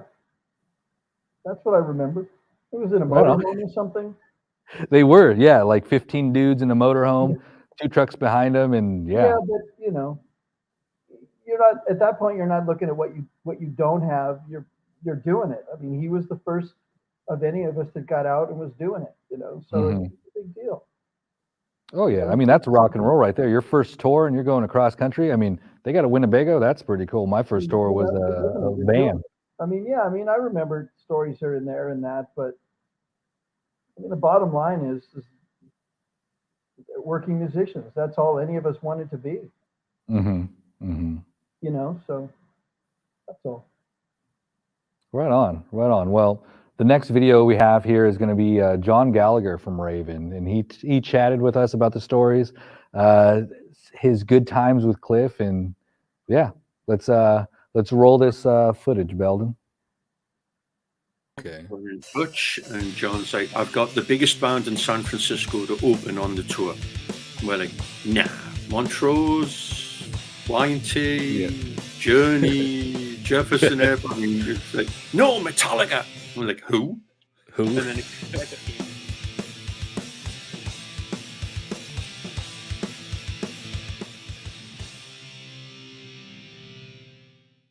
it came in the mail, and it was the, you know, No Life to Leather. It sounded like, is this on at the right speed? Sounded like Motorhead played at 78, you know. It's like, oh, well, these guys sound cool. Let's do that. This is exciting. This is cool. We can definitely go for this. And we came over. We met them at John's house, and during the course of the evening, I think half the house got destroyed. I think they were very out of control. We were like the elder statesmen, even though we were only 2 or 3 years older than those guys. I think at that point, those guys were like maybe 19, 20. And we were like maybe 24, something like that. But it made a difference. Oh, for sure.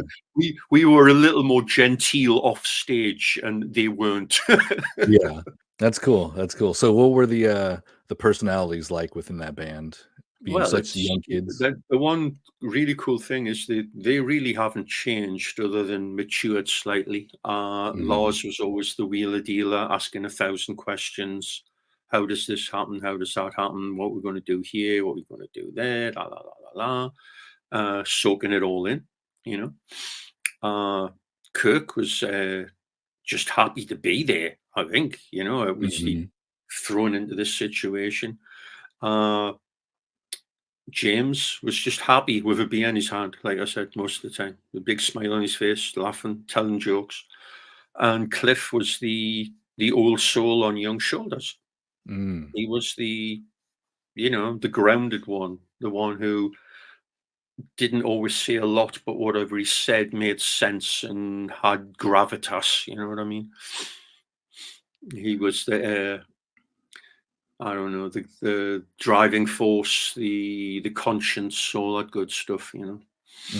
Kind of the level head. We kind of figured that out from the get-go. It was like, I'm going to wear these fucking jeans with Rush on one and Blue Oyster Cult on the other until they fall off me, type of deal, you know. Definitely. So he was the more cool, calm, and collective one of the group, and you kind of even said almost the leader of the group. I mean, it wasn't a leader per se, but there was, you know, like I said, he had that figurehead thing of, you know, being the heart and soul of what was going on. So we'd sit there and jam and throw ideas at each other, which was really cool. And he'd show me his Rickenbacker bass for the tech heads out there. He had the bridge mutes removed, and he secretly had a Seymour Duncan Strat guitar pickup hidden in the bridge. But you couldn't even see it unless you got up close, and that was his secret weapon for, you know, turning it on to 11 and getting a little bit more out of the guitar. That's cool. You guys, I thought that was pretty cool. Yeah. You guys both show up to tour with a bass modified with a guitar pickup in there. Yeah. That's pretty cool. 2 different sides of the world with the same idea. And we played in Texas, and for the life of me, I can't remember who the band was. There was an opening band, and they had a bass player who played a solo with distortion and feedback. And we all looked at each other, the 3 of us after, goes, there'll never be another show like this. The guitar players of the world wouldn't allow it. Yeah. That's cool. Travel accommodations for that tour. It was a Winnebago and a follow truck with equipment. Is that correct? There was 2 trucks and there was a Winnebago, a 6-berth Winnebago. 17 people crammed into all this crap. And it was all very nice for about a day. And then you can't slam dance with 10 people inside of a Winnebago without breaking stuff. So they had these, the little nook which has the table which turns into a bed. Well, the table got destroyed like about 2 days in. About 5 or 6 days in, Cliff ripped the door off the toilet after doing the dreaded number 2 in it. So it smelled like rotten pork for most of the rest of the trip until they finally cleared out the tanks. It was just. So at a certain point, we were like, yeah, we're probably going to be traveling in the back of the truck. It's a lot more humane. And then we traveled up to the Bay Area. The Winnebago exploded halfway up one of the roads. On the 5, okay. We see fire. We pull over. Lars is like 400 yards up the road already. Just booking, gone. Clean it all up. We call. There's no Winnebago. There's nothing happening. Okay. We all get in the trucks. So we travel in the trucks and we stopped at some weird little town in the middle of nowhere, which was like out the twilight zone. And I remember waking up late in the morning, looking out the window and seeing the 4 guys from Metallica running down the street, being chased by an angry chef or a waitress. Because I guess they'd ate and ran. They didn't. That was hilarious. And then we ended up in the 3 Stone clubs, which were great. And of course, the audiences were pretty much the most mental we'd ever seen at that point, with the stage diving and craziness. The last show was hilarious. They played, and before they went on for their encore, we locked Lars in the toilet. He came out full of piss and vinegar, sat down the drum kit, and then pushed it over. And James went, "Lars Ulrich on drums." And they had, of course, the big tour party at the Metallica mansion at the end of the tour. Freaking nuts. And then some guys came in from down the street, gate crashed, started a fight. Our drummer Rob got in a fight with one of them, punched them out. Cops were called. Oh, it was just really, really ridiculous. Yes. Being the tour manager coming up the cliff going, "We can't hear you out front. Your tone's not cutting through." And we tried, like, try this. And after 5 minutes, he goes, "No, I want to do this. This is my sound." Like, okay, fine. But What do I you- mean, for better, for worse, that's Cliff. It's like, this is how it is. I'm doing it my way. The thing Cliff didn't do, which he should have done, is figure out where the frequencies were on the guitars. It's a lot harder with a 2-guitar band, and kick up a certain mid frequency that wasn't prevalent so much in the guitars, and that would have given him a little more clarity. I think it's criminal how he was undermixed on those 3 albums.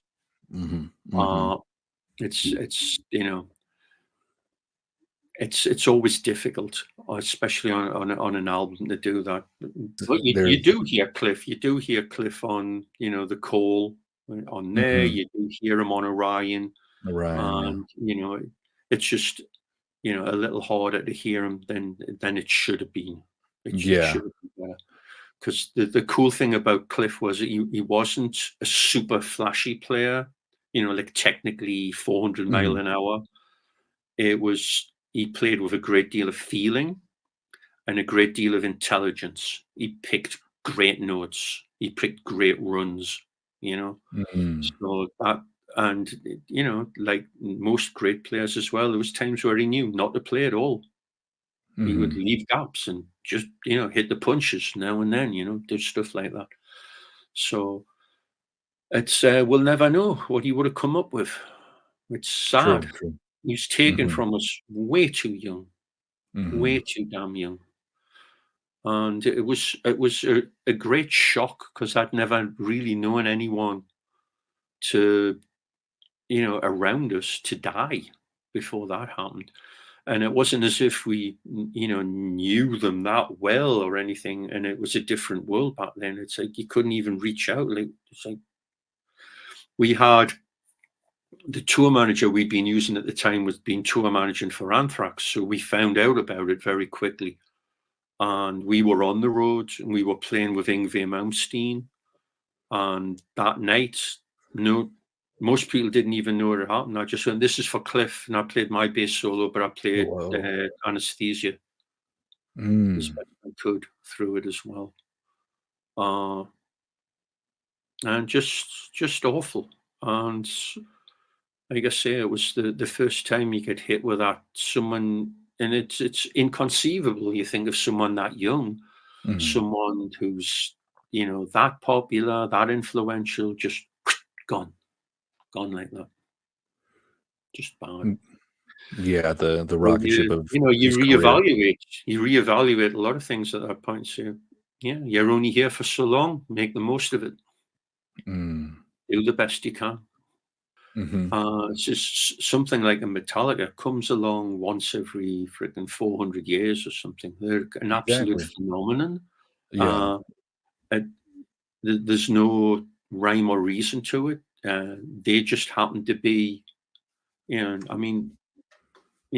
for our kind of music, they're the Beatles. I mean, it's that bigger. It's beyond being a popular band. It's in the popular culture. Yeah, it's a household name. Everyone throughout the world can say that name in the house. It's not in Kerrang or Rolling Stone. It's Time Magazine and the New York Times and and CNN and whatever. Bunch of circumstances happened, and certain the stars were aligned, and boom. Yeah, they were the phenomenon. Yeah. That's cool. And you got to experience firsthand the phenomenon of Cliff Burton, the complete unique individual that will probably never exist again, a person like him. And the cool thing about him, I mean, one of the many is, a young 24-year-old kid at the age of his passing has still influenced musicians today, 36 years after he died. So that's absolutely. such a phenomenon. Absolutely. More than ever. And, that maverick spirit lives on. It lives on. Definitely. Long may it live on.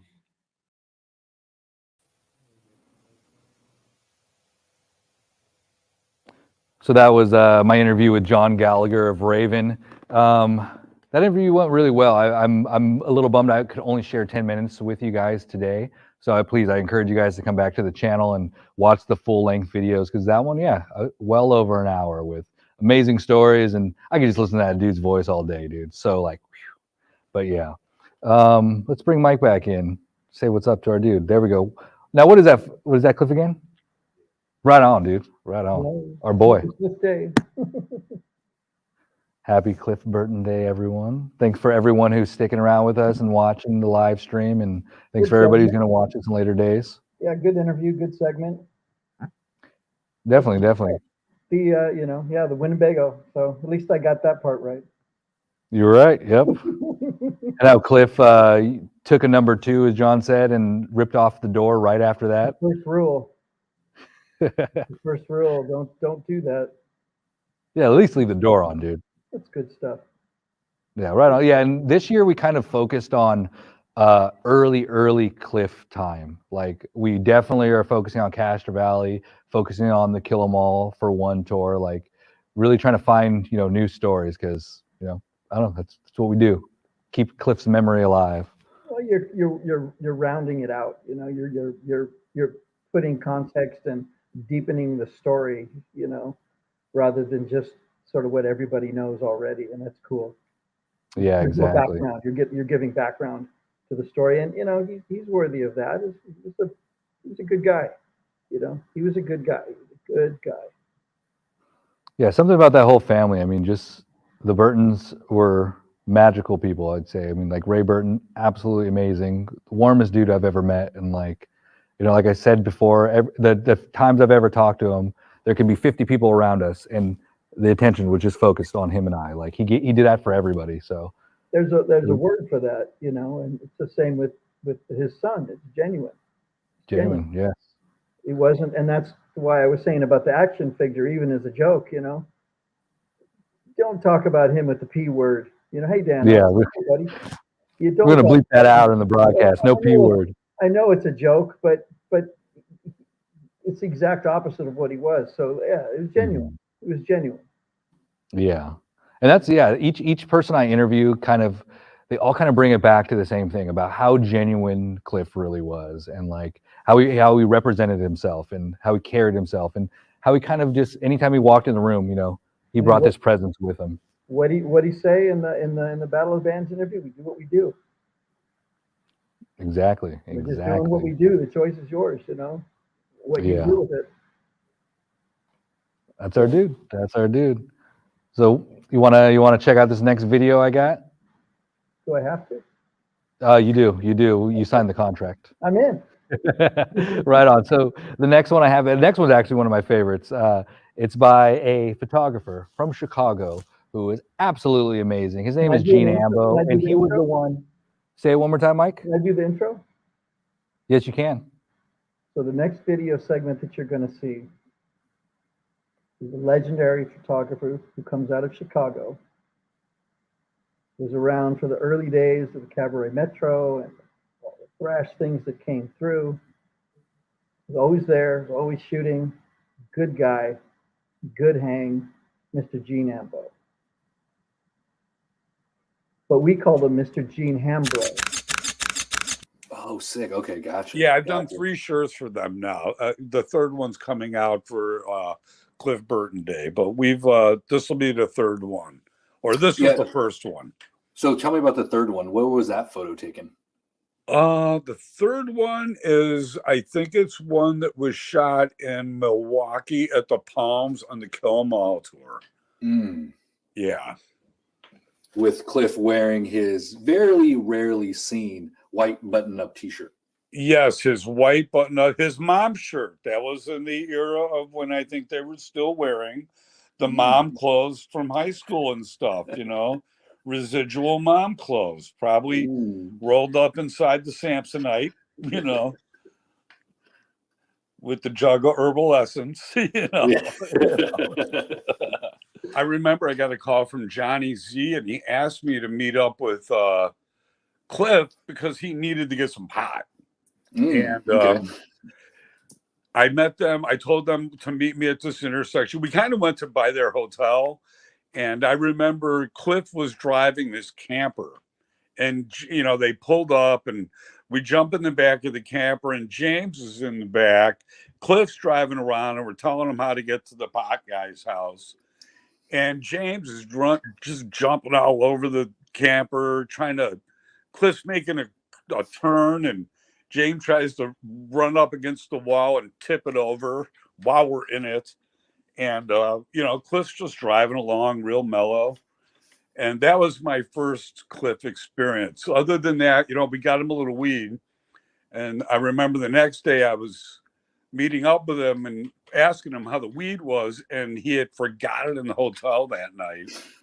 And he was really mad because it was just like a little paper dime bag of pot, but it was all he had. Money was a big deal, and that was, you know, a big chunk of his money, and he was really pissed about that.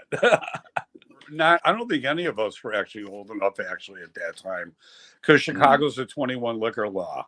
And I remember a lot of us standing in front of liquor stores waiting for somebody to buy us beer. So, you know. Oh my gosh, Metallica's Youth. Yeah. The first show here was the Cliff 'Em All. Was not on the Cliff 'Em All, but it's on the Cliff 'Em All video. Is the show at the Metro, and that was our first exposure to the live thing that they do, which was. If you look at the video, it's very obvious to anybody that it was new to us, and our whole city did not know how to react to it. It was definitely a level of authentic heavy that we had not been familiar with up to that time. He had his favorite shit. I mean, I remember seeing him in that Leonard Skinner baseball T-shirt at least 100 fucking times, like, and he didn't like photos, like I was always around with the camera and Cliff did not like it, he would just give me the finger like this, and he just didn't like it. And I don't know if he wasn't comfortable with it. He just didn't like it, so I kind of avoided that with him because he didn't like it, so yeah, it was crazy times, man, but Cliff was so laid back. He, James and Kirk and Lars, they were always kind of in the middle of everything. Cliff was always just kind of standing off to the corner, kind of watching, the wise old man kind of dude, So he definitely projected that energy of the old spirit in a young body. Oh yeah, no doubt. Those guys were just jacked up, and he was kind of like, he was kind of like the godfather of the band. I kind of took it early on. I remember at the Metro, they after that show where they recorded the video, the tour manager had sent them out to go do another song, and then he called them back, and they came back down to the dressing room, and James was really pissed because he started walking out on stage, and then they called him back. Cliff just got a towel, he put it over his head, grabbed a chair, and he faced the corner, and he just sat in the corner with a towel over his head and kind of decompressed. And all the rest of those guys were yelling and throwing shit around and having tantrums and fights. And Cliff just ignored that shit and just sat in the corner by himself. I used to talk to him after we first met. I would call the house, and Mr. Burton would, Cliffy, and I'd hear him yelling upstairs, and then they'd hear, Cliff Russell and pick up the phone. Hey, man, and we just kind of talk about what he's listening to. But I remember certain conversations.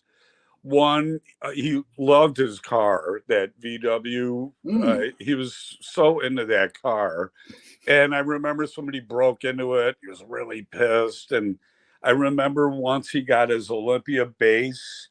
And I think they broke into his car actually and stole his bass. But he was so happy that day. Like, it was the only time I ever heard him like be happy about something like that. You know what I mean? Like, he didn't care about anything, but the bass was just like, I don't know.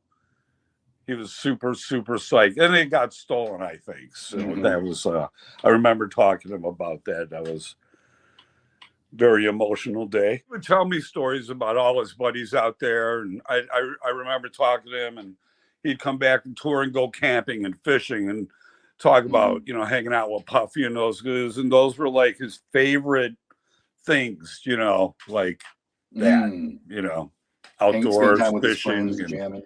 Yeah. One of the last times we hung out, they were on Ozzy, and we were at they were at UIC Pavilion, and I was super excited. I'm there, my friends Metallica, I got a pass, Ozzy's here. We're going to take some photos. This is going to be a great thing. And earlier, Cliff and I had talked about fishing. And I told him, yeah, man, I'll take you fishing because I live right on the lake. And his hotel was right on the lake, and he could see it. And, we're hanging out, all my friends, the Metallica's done. It's on the master tour. And, we're all hanging out, the thing, ready to go back and party. And I'm standing there with my girlfriend, and Cliff comes right up to me, and he's got his coat on and his suitcase and all this stuff. He's like, let's go, man. I go, what? He goes, you said we're going fishing while I'm here. I'm here, and we're leaving tonight. Let's go fishing.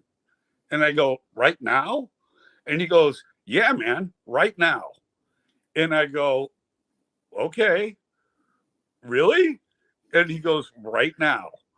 And I got my girlfriend. I packed up my stuff. I said goodbye to my friends. I remember driving back to the hotel in my car and going up with him so he could drop off his bag. And going into his room, there was some monster movie on. The room was a fucking mess. And I remember he pulls out this giant Samsonite suitcase, like the mom ones, and he pops it open and he pulls out this Zebco pocket fisherman and this tackle box. And he's like, let's go. And he put on this jacket and he got his hat and we went to the Navy Pier and went fishing that night. That's beautiful on so many levels, dude. And he had this lure. You couldn't. I mean, it was made to catch barracudas. It was this giant thing. But he was casting it, and he actually snagged this little alewife, which is like a little shit fish here. And he was so fucking happy. I mean, he was just standing there with his big smile, holding this micro fish. It was, but it was just a moment that I'll never forget about him. And he just didn't give a fuck about hanging out with all those people and doing any of that shit. Yeah.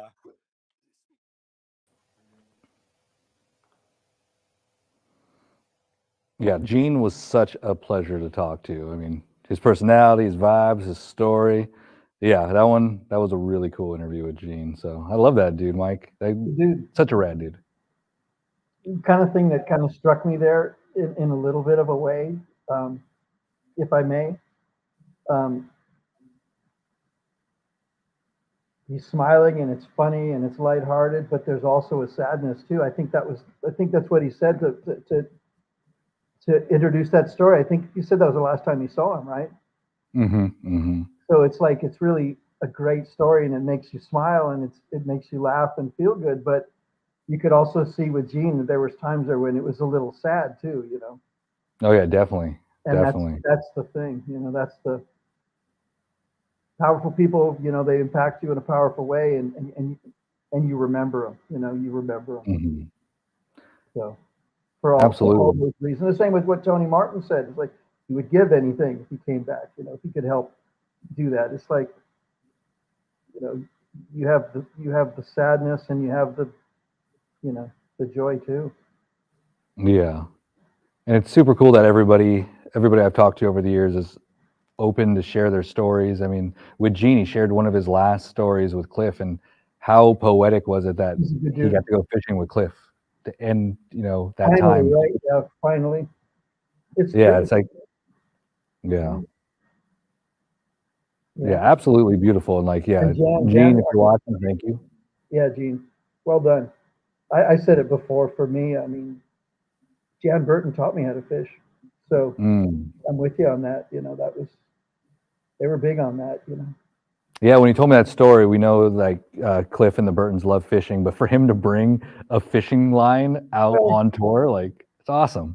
Don't forget about what I don't remember who it was that said it at this point in this, but the hammer, that was Brian Liu, I think, said it. The hammer, who's going to bring a hammer in their suitcase? Well, you asked him, and this is what he said. He said, "I'm bringing a hammer in my suitcase because you never know when you're going to need it." Oh yeah, oh yeah. That's why I brought a hammer. Yeah, smart thinking. Yeah. Very cool. Yeah, well, he's still gone, and we still miss him. Yeah, and it's cool that we get to come celebrate here, every February 10th and share the stories, and we got people like who love hearing new Cliff stories. So every year we hope to continue doing this, and maybe one year we'll do it a live stream and in person, or who knows? It keeps growing every year. Year 6. Had some roundtables which were good, also, and the first couple years were just local in Castro Valley, and those were fine. So. I don't know, you find your way, you do what you can, I think everybody appreciates the effort, that the foundation does and that you're making. So, carry on. Right on. Well, yeah, if people keep wanting to hear Cliff stories, we'll keep deep diving and finding new ones to share. So, sad. Yeah. So our next interview is with Flemming Rasmussen and from Sweet Silence Studios. And what a good dude. This a wonderful personality, great storyteller, and just again another one of my favorite interviews that I did. And so everyone, first 3 Metallica, first 2 Metallica. Ride the Lightning, Master of Puppets, Injustice for All. Oh, so not the first one. Okay. Not Kill 'Em All. Not Yeah, Kill 'Em All. So he did 3. He did 3 out of my 4. He recorded 3 out of my 4 favorite albums. So legendary dude. Good dude. Yeah, good dude. Cool. Well, let's hear what he has to say. Take it away. Was the energy like very noticeably different with Jason being there, with Cliff not being there? Yeah. It was never said, but it was always felt that we were really missing Cliff a lot. It was kind of strange, actually, that he was not there.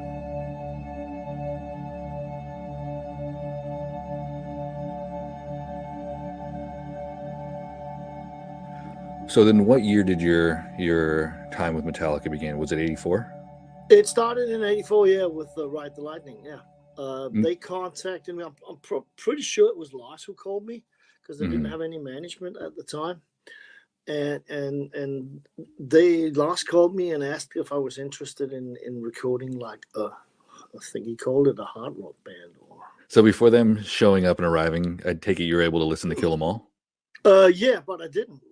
Oh, you did? Nice. I mean, I was like, okay, I was probably 24 at the time, 26. They were 21, 22.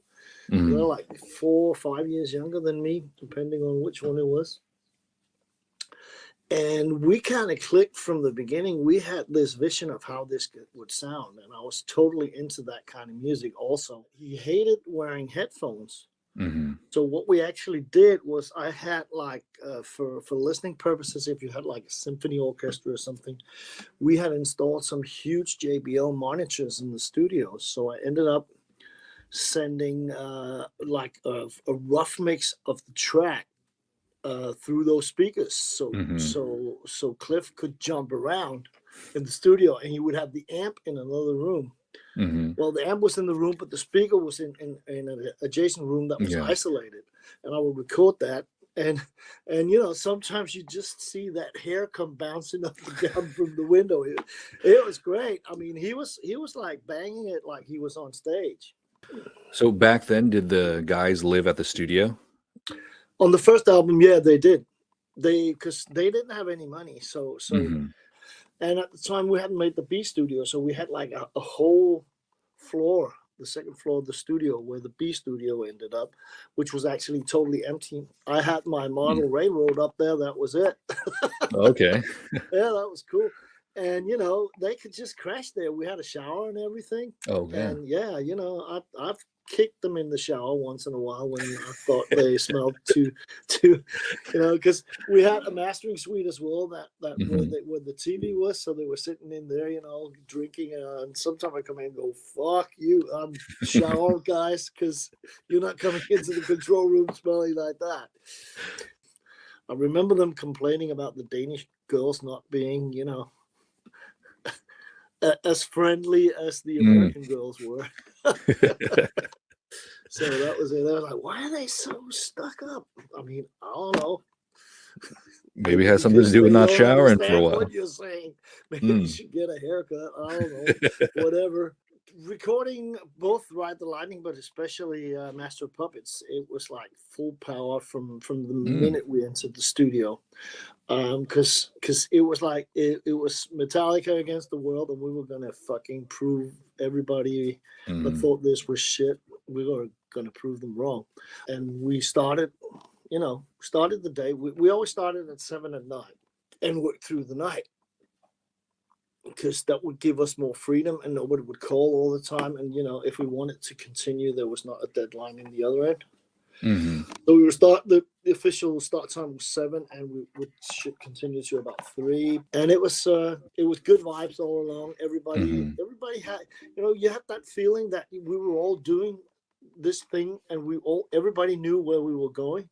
So it was, you know, just getting that thing done, and, you know, we were so proud. And actually, some of the, you know, mornings or late nights or whatever you would call it, and we would sit and we would actually would play poker. Cliff loved playing poker, And we didn't play for money, just like, maybe play for 10 cents, something like that. And the thing about Cliff was he loved wild cards. So it would be deuces would be wild, and one-eyed jacks would be wild, and stuff like that. It was great. So yeah, we played a lot of poker with Cliff in the mornings there, and he had that was probably the best time of the whole trip for Cliff. Oh yeah. Before going to the breakfast deal, playing poker with the boys. So that was really nice. That's a memory I'm really fond of, with Cliff sitting in the early mornings drinking a beer, playing poker with him. That's cool. Yeah, it was so nice. He was such a great guy. Every time I think about it, I always get a bit annoyed that it had to happen. It was like, fuck. That was not in the plans, for sure. So, yeah. Yeah, especially given the trajectory that we know was going to happen, and just the height of his career. I mean, exactly, yeah. At that exact moment, he could have made so many great songs. Mm-hmm. And I remember on Injustice for All recording Orion, which is a Cliff song. Yeah, that was pretty special. Yeah, what were your thoughts on Orion when you first heard it? Since it's so different from everything else they've done at that time. I really liked it, and I mean, we spent a lot of time doing that song because it was really important to us. Mm-hmm. It was something that was important to everybody in the band at the time. We wanted to send Cliff off with something really, really, stunning, amazing. And I think we did. So what was your impression of Cliff amongst the other dudes? Since he was older, did he project that kind of wisdom and age, or he did project that kind of wisdom. He was the guy that everybody went to. If they didn't come to me with problems, they would go to Cliff, and he was like, he was also the only one educated in music. So they would also turn to him, when there were trouble in that. But he was like, the big brother that everybody turned to when they had problems. And just if you wanted to chat about something and how do you like this idea. But there was a lot of ping ponging going on between everybody, basically. That was what was so great about it, that everybody contributed and nobody felt that they were above the others. It was the thing we did together, and I was probably the oldest one, so they called me Daddy, which was but it was because in the studio I knew so much more about what was going on, and it was that kind of vibe that was there, and that was an environment where Cliff really, really, really excelled. He loved that, and the fact, and we just let him loose and say, you just do whatever you want, and we'll figure out what we use, and we'll figure out what you have to change. So in between takes, was he playing the same things? Were they different? Let's say he's not always following the guitar. He's kind of doing his own thing a lot of the times. Yeah. So each take, was it the exact same thing, or was he like improvising every time? Yeah, oh, very cool. Almost every time. Yeah. And some of the parts were really difficult for him because they were so fast, and he would practice that between takes. But he'd probably skip a note or two, but you can't hear that in the track. So that was, stuff like that went on all the time, as long as what came out sounded right. And then he would go on his picnics, he would go, what was that? And he would play something you didn't expect, and you'd listen to it and go, yeah, that's great. But if you do like that, and all this stuff, it was really, like that. He was like a really innovative musician, and also he messed around a lot with his sound, because he had these Morley pedals, wah-wahs and stuff. Some of the solos on Ryan and Master, people think of the guitars. It is actually Cliff on bass. There there are some of the parts that's Cliff space that where people think, oh, that's a guitar fill. Yeah, I think one of the ending solos in Orion is a bass solo. Yeah, exactly. Very cool. Yeah. Nice Cool. talking to you, and You too. happy birthday to Cliff. We miss Yes, him. happy birthday, Cliff. Oh man, yeah, we really miss him. Right on, Flemming. Thank you much. I'll see you. Bye bye. Peace.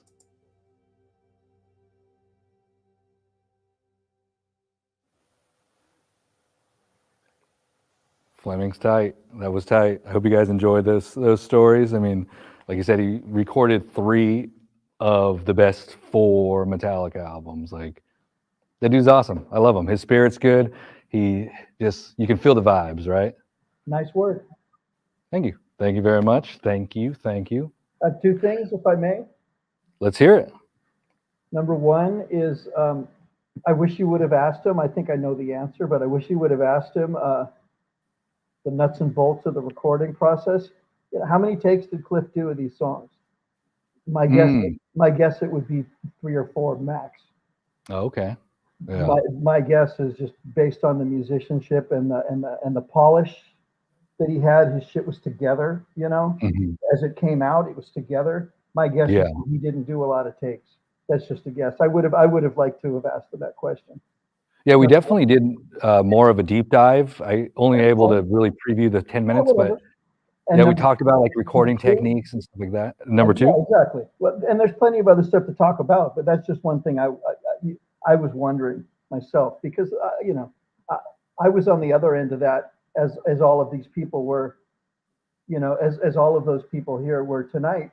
We all were waiting here when he came back, you know, from those studios and had his stories of working in the studio and the time spent there and how incredibly cold it was, you know, and the Carlsberg Elephant was strong, you know, and they got hammered and whatever. So, you know, it's interesting, you know, where you put that together, where, you know, we were waiting when he came back from there, and you know, he was with him when he was gone from us with Flemming. Yeah. So, you know, it's cool, it's interesting. But the second thing, it's funny what he was talking about poker was, it reminded me of one of the first like memories that I had when we hung out in 1975, 7th graders. He was in the back of the math class while math class was going on, and he was playing blackjack with people taking their money. And I thought that was a little audacious, it was a little bold, you know, to be playing blackjack for money while the teacher was teaching. Pretty great. It's so cool. That's all. Right on. Right Carry on. So, this next video, I'll let you announce it because it's your favorite one so far. It's the 3rd episode of what we've been calling Barn Days. Before we go into it, what do you remember about Judd's Barn? I remember a lot about Judd's Barn. It was hard to get to. Joe said it was hard, or Dean said it was hard, and Judd's all, no, it's not hard. Well, he lived there. Yeah, he's like, I do it all the time. It wasn't really marked. I remember when I played there, it was also like what Joey had said about when they did the memorial up top. In the barn itself, it was just a barn, and it was a dirt floor, and I distinctly remember trying to find plywood to put all my drums and stuff on, you know, just to lay it down, and it's like, and the floor was like not level, so it's like Joe said, where his stuff's slipping around, and that was part of it, you know, trying to keep your gear together and, you know, not have things fall over or slide away from you. And, you know, I've said it a lot, you know, it's gladiator school. I mean, it's kill or be killed, you know. You have to jump in, and it's like what Dean was saying is like, how do you start doing that? What's the process to just start kind of busting loose and letting it go? You got to just jump in. It's gladiator school, man. If you stand there too long, somebody's going to take your head off, you know. So that's how I learned. I mean, that's how it always was. So I remember that. It's funny too. Another thing I thought about, and I don't know if it's appropriate for me to tell personal stories. This isn't really about me, and that I'm not that comfortable talking about myself. But we used to drive Cliff's amp out there in my mom's car. It was a big old Chevy Caprice, big 4-door car with a massive trunk, giant car. And that was the only car that cabinet would fit in, unless it was a truck, which his parents had a little truck. But we'd drive that, that amp out to Judd's and that. And I remember one time I was driving out there or back, or one of the either way, and it had rained and it was really wet, and I just, who knows why, but I just thought, yeah, I'm gonna get really fast here. And I remember going around this corner and stamped on the gas really hard, like I don't know what the hell I'm doing. I'm a 16-year-old kid, and the car immediately just started spinning, and I smashed into the wall. And it was all weeds and ivy and stuff, so I kind of got away with it. I came home real quick and washed all the mud and all the debris and the leaves out of the bumper of the car, and thankfully it wasn't damaged, so I kind of got away with it, So she's dead now, so I can tell that story. Well, right on. Thanks for sharing that with us. Very cool. But there you go. Cool. Well, this next one is for you because this is Barn Days number 3, and yeah, I hope you enjoy it.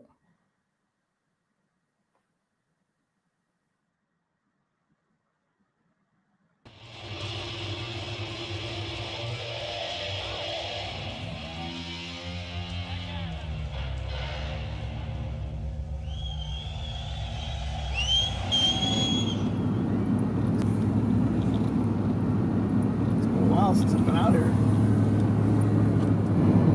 Last time we jammed there, it's gotta be 15 years. So there was, as you can see, there was a group of guys that just ran into each other and all played music, and that's where we got the barn jam from. Because Judd was always ready to jam, I was always ready to jam, Cliff was always ready to jam. Everybody was down to play music, so just a place to jam. So we were always looking for somewhere to play. And when people offered up parties, come up and set up and jam, we were that was the big excitement. Let's go have a party and play music. Back then there's no cell phone, so unless somebody told you, you had to. Sort of had to luck onto it a little bit, somewhat. I mean, when we figured out a place to jam, we would, we'd notify everybody else, so you could get up there and play. And everybody was pretty willing at that, back then. I went to a bunch of parties at this place right here. Used to have some pretty crazy parties there. I believe the people that owned it were the lodges, and they were known for some pretty big blowouts. Nice. People would come out here just to party, Beautiful, you come out in the summer night. Oh, this is what you're talking about. Wow. Kids and just come out here, drink some beers, or whatever you're doing. It's pretty flooded. Wow. It went up and over. It went up to the top of the hill. You'll see when you get out there. Okay. It's a big piece of property. Yeah, on the top of the hill. Yeah. I believe he was just saying the same thing. It was all just, that was the wake, the memorial, whatever. Judd was saying it was a wake, and we just said it was a memorial. So it was the same thing. We just went up there once. The last time Cliff ever played out here, I woke up in the morning and I was just practicing on my SG, and I sat it down, went into the bathroom, and as I was in the bathroom I heard this really loud like that, and I was like, what the hell was that? So I didn't think anything of it. I walked back out, picked up my guitar, and it was completely out of tune. I started trying to tune it, and I couldn't, it wouldn't tune, and all of a sudden I looked, and the neck and the back, SG's, the Gibson SG, the headstock, the headpiece is mounted. It's not one solid piece all the way up. So the top piece is glued on at the top of the neck, and it had separated there. And so I was like, oh man, I have a guitar to play with. So I went ran out that morning and went and bought another guitar so I'd have something to play with Cliff. And, you know, we had the party that night, jammed, had a great time. Cliff took off after that on tour and in '86 and never came back. And so I was so tripped out by the whole thing, I just never really put that guitar back together. I just let it sit for years until Jimmy Martin asked me, hey, where's your SG? And I was like, dude, you know, right before Cliff died, it broke and I never fixed it because it was just so weird. And he goes, Cliff, I want you to put that guitar back together and play it. So I did. I got it fixed and started playing it again. Yeah, I never get rid of that thing. It's been around for years. Say I got it in 70. I'd say I bought it around 76, 77. So I've had it for what, 50 something years. Getting old, man. He'd be the same, man. Yeah, that's the one thing about him. Really didn't change him very much when he was, you know, when they were starting to get all that success and he's traveling around the world touring and stuff. And he'd come back, just same old Cliff, man. It never changed him. I don't think it ever would have. That's just the kind of guy Cliff was, you know. He would have stayed the same. Yeah, he was just like that. I mean, he was just a chill dude. I mean, it speaks a lot to the fact that all those guys, you know, that were in the band with him were from LA, and they came up here so they could be around him, you know, to do the band, because he didn't want to go down there, you know. So that's why they came up here. Yeah, he's like, I'm not going down there. Well, I want to be in LA. I want to be up here. So they came up here, which, you know, says a lot. You know, he had a lot of friends, you know. Him and Mike, you know, they were tight, you know, real tight. And when they were first, you know, starting to play, man, those guys were just practice maniacs. Man. You know, they just practiced like crazy. They knew what they wanted, man. And it's amazing to see that they achieved it, you know. It was and it's still, you can be as good, you could be one of the greatest players in the world and not achieve the fame that they did. It's a little bit of luck too, you know, to be in the right place at the right time and have the right people hook up. You know, talented as hell. I mean, we have a lot of musicians in Castro Valley that were super talented and never made it as big as those guys. And Jimmy, you know, Mike and Cliff, big time. You know, watching them on the Tonight Show. Yeah. Faith No More, right? Yep. I don't know about it so long ago. I don't know. Metallica was probably on all that stuff too. Yeah, it's pretty crazy. So we're getting out to where you can start seeing stuff that's like, it's pretty crazy out here. It's been a while since I've been out here. You see some big rocks.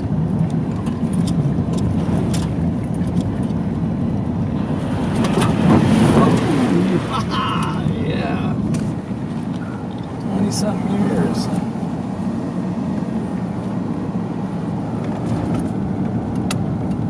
This is it right here. You probably have it open there. So I used to get jacked up. We were coming up this road.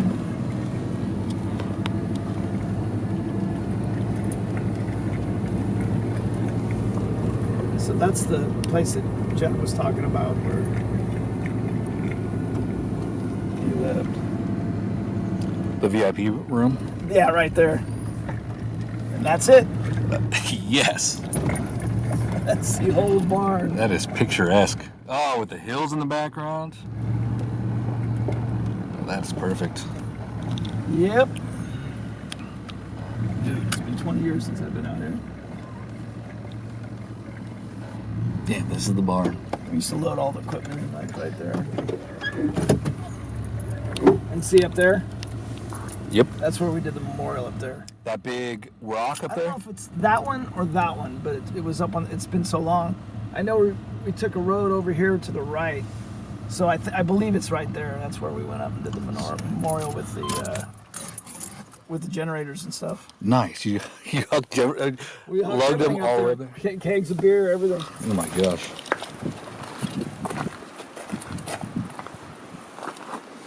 And that seems a little bit far. That's way the hell out there. I believe it was right up there.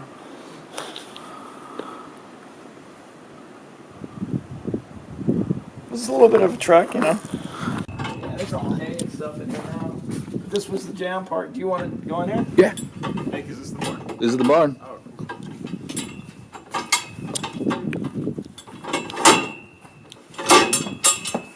Okay, well, hopefully we don't get shot.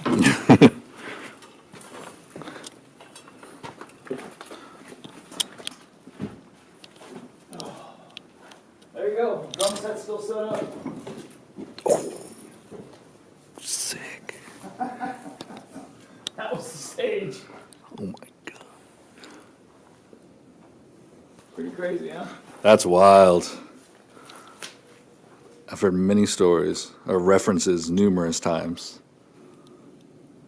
Old acoustic. Did Cliff have a preference of side?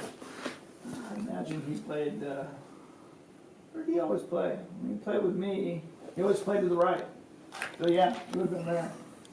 That's the same. Joe's rhythm, we hardly knew. Oh, yeah, we hardly knew.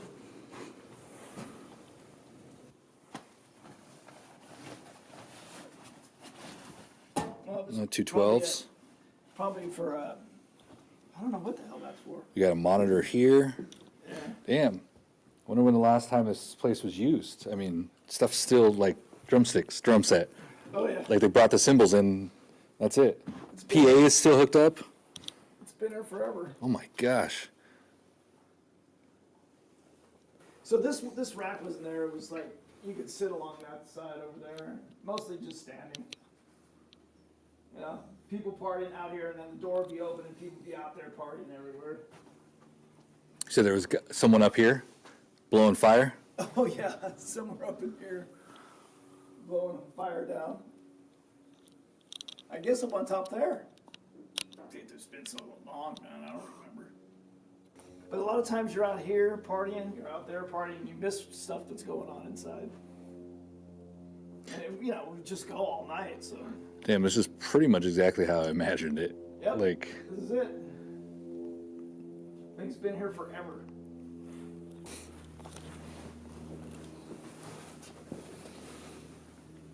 Fine drum set.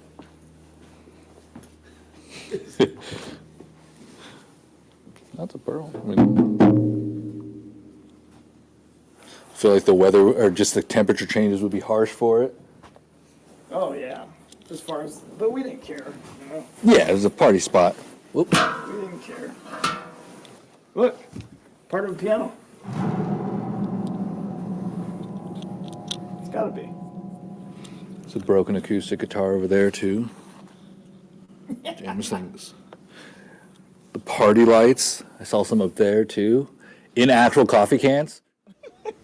We had a lot of guitar players, but only one good bass player, and that was Cliff. So everybody wanted to drag him everywhere, you know? So he was the town bass player. Oh, dude. Yeah. Yeah, but, you know, he got so busy with, you know, his own playing, he didn't have time, you know? Got a party? Got to bring Cliff. With Trauma? Oh, I saw Trauma, yeah. Keystone Berkeley. Okay. I saw him at the Keystone Berkeley with Cliff. And I remember that place because at the pole right in front, there was like a support of the building was right in front of the stage. So you could lean up against a pole and watch people. But that was the first gig that I saw Cliff play with Trauma. And then they went down to L.A. and I don't believe they were together that long before he was already in Metallica. Yeah, they had 4 years together. Oh, in Yeah. Trauma? Yeah, he was. Wow, I didn't know it was that long. Which is the same duration as Metallica. Wow. Which is crazy. Yeah, I didn't know it was that long. Do you see him in Easy Street? Yes. Where would they play? Well, they played. I believe they played outside one of the gigs I seen, maybe it was the Hayward Plunge or up in the Hayward Hills somewhere. Hayward Plunge. And that was with Kevin Costas singing and Danny Nogales and then Cliff and Jimmy. Yeah, I saw them play a couple times. Nice. Yeah. Nice. So I saw everybody that all the bands he played in. Yeah, did it have a name when he played with Dave? Dave Dionato? Oh, Dave Donato? No, Yeah. I don't think so. I don't know if they had a name. Yeah. But, Agents of Misfortune, maybe. Yeah, maybe. Him and Jimmy and Dave would play. Yeah. I remember they told me they did one thing where they were up in the mountains and Dave was playing on like steel using drums. 55-gallon drums for his drums. Yeah, that would have been up at Maxwell Ranch. Yeah, those guys, they were country boys, man. I mean, this was country when we grew up. It was more, it wasn't a city, that's for sure. It's more just like, it was a great place to grow up, man. It's sad to see the way it is now. It's just so populated in Castro Valley, except for when you come out to places like this. It's beautiful. Yeah, this still exists. It's crazy. Yeah. But the Day in the Green, man, that was like when we realized, damn. It's real now. Cliff, dude, he's going. And then he was just gone, See him when he get back. Wasn't around for long, and he'd be gone again. Yeah, gone for 8 months at a time. Yeah. Home for 2 weeks. Yeah. Yeah, that's what he told me. That after that first big tour they went on, he came home and he goes, I really think I made it. I'm eating Stofers now. I'm eating Stofers on the road. I was like, dude. He said they were just starving at first, man. Bologna and vodka. Oh, dude, starving. And the Green. And the Green. Yeah. It was, party. And I had got separated. And then Metallica was coming on. And you get into that massive humanity. It was in the summer. It was smoking hot. And just smoking hot. I'm out in there. I'm just sloshing back and forth with everybody. And you would move in waves. I mean, literally, you'd get picked up and you'd just go like 40, 50 feet to the left, 40, 50 feet to the right. And the people would mix up. And this one wave hit me and bam. And all of a sudden I look up and there's Bill Weber right next to me. And I'm like, Bill! He's like, dude! He goes, we're like, this is crazy. I go, yeah, man. I go, let's work our way to the front. And we just sloshed our way up to the front and got right in front of Cliff, man, and just hung on for dear life. Amazing. Just crazy. And we were after that, we were good, man. We were friends pretty good after that. I never had a problem with after that. But crazy. It just united us as to just fucking love Cliff. Love to see him play, man. Amazing gig. Can you do like a Cliff impression, like his verbal mannerisms? Oh, dude, Joey and those guys are really good at. Fuck, man. I can't do it the way they do it. You're dick. That's my best impression. You dick. I point at you. You dick. That was always the funniest stuff, man. We were crazy when we were kids. Yeah, he was a good guy. Was he more of a ball of energy or a calm stoner? He's pretty chill. But yeah, it's over the years you see who's remaining. It's Jimmy, Mike. Those guys are the upper echelon, and then that's all those guys that just used to be the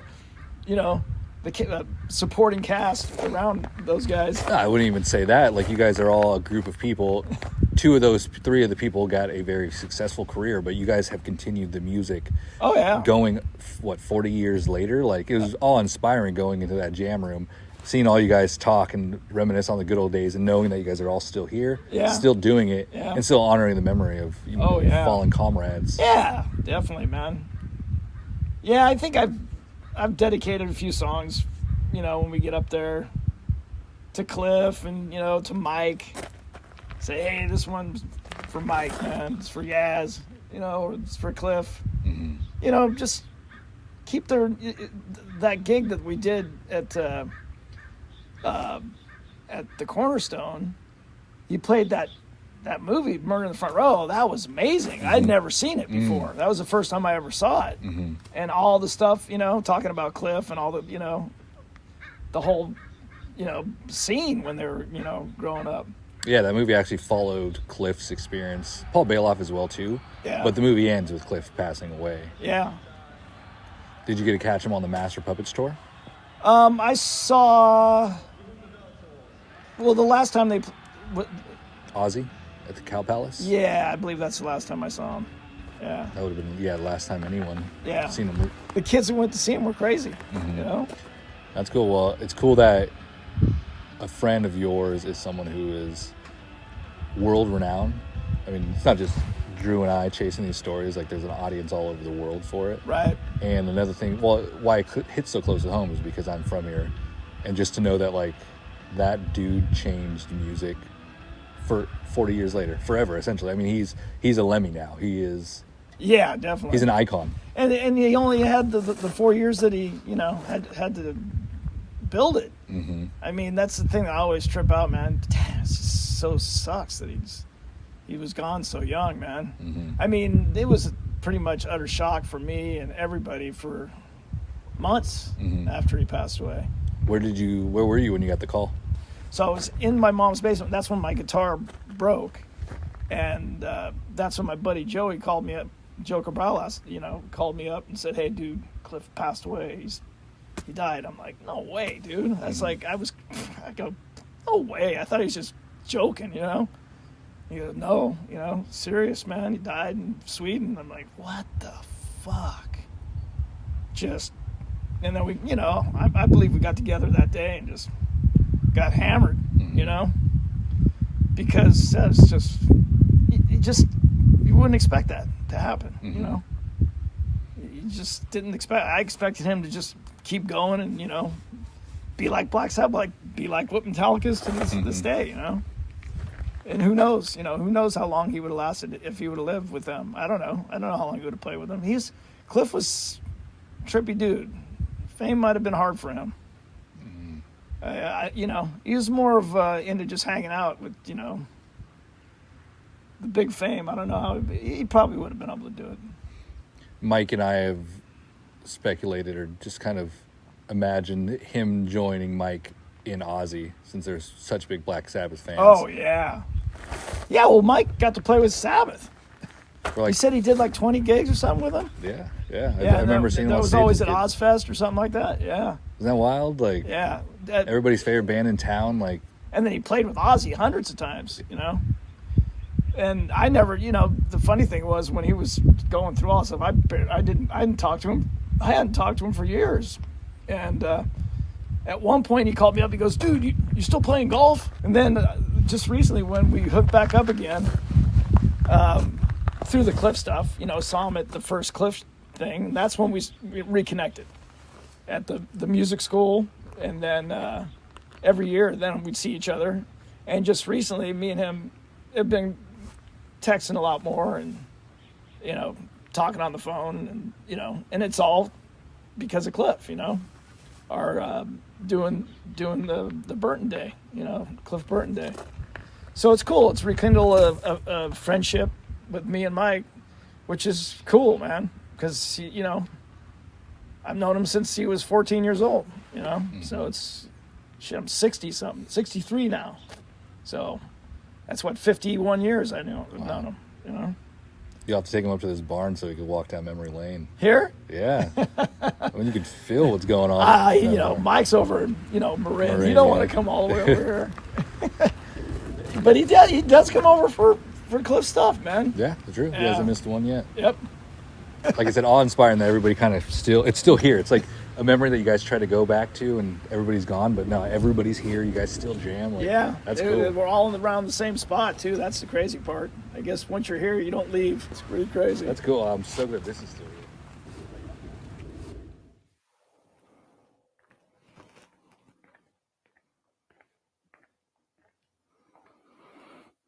So that was Judd's Barn, a place that has withstand the test of time, that looks like Cliff Burton just walked away and stayed the same. Like, walking in there was like surreal for me. Eerie feeling, but in a good way. It was very, very inspiring seeing that, hearing everybody's stories, and then being able to actually go there. Because growing up in Castro Valley, I've always heard the legend of this barn. It's like finally now, as an adult, I was able to go out there. So yeah, very, very amazing past couple months being able to do this year's Cliff Burton Day. Let's bring Mike back on real fast. My man, what'd you think? It's gladiator school, baby. Look what you guys have achieved, though, dude. What's so that? cool. Look what you guys have achieved. Like, it's amazing. Like, that's where you're forged. You know, that's where you're battle tested. You know, that's where you work things out. You know, that's where you see what you've got when you stand on the accelerator as hard as you can and see what happens. You know, that's how you do it. That's how we did it anyway. you guys jammed every day since you're like 13 years old. I mean, you guys practice, you guys for fun, you guys jammed, for Oh, we careers, did. you guys jammed. Like, that's like, look what it made. Like, I do have to say that, like, Cliff Burton being here today, he would be very proud of you. Like, hey, who knows? But one thing, we've heard it a few times now in the comparison, and it's like with Hendrix or whatever. I like to put him in the same breath as Randy Rhoads, just myself personally, because the short duration of his, active period, and the fact that Randy Rhoads was obviously tremendously gifted, way beyond rock, as far as classical influence and classical guitar and that, and Cliff was the same way. He all he wanted to do was absorb all the music he could, and that was Willie Nelson and Hank Williams and Django Reinhardt and who did Ray love so much? Benny Goodman and also Stan Kenton, big band. He got that from his dad, and his mom, and he got other stuff from Scott. He got other music from that, and then everything we could get our hands on. The fellas were talking about the Sex Pistols, a couple of times, and that was a real good memory for me because he and I went to Winterland and we saw the Sex Pistols that last show that they did together. So it was just a thirst for music. That was everything to us. It was everything. So why wouldn't you do it as much as you could? Why wouldn't you throw everything you have into it? Because you're drawn to it. So yeah. And yeah, look what he has.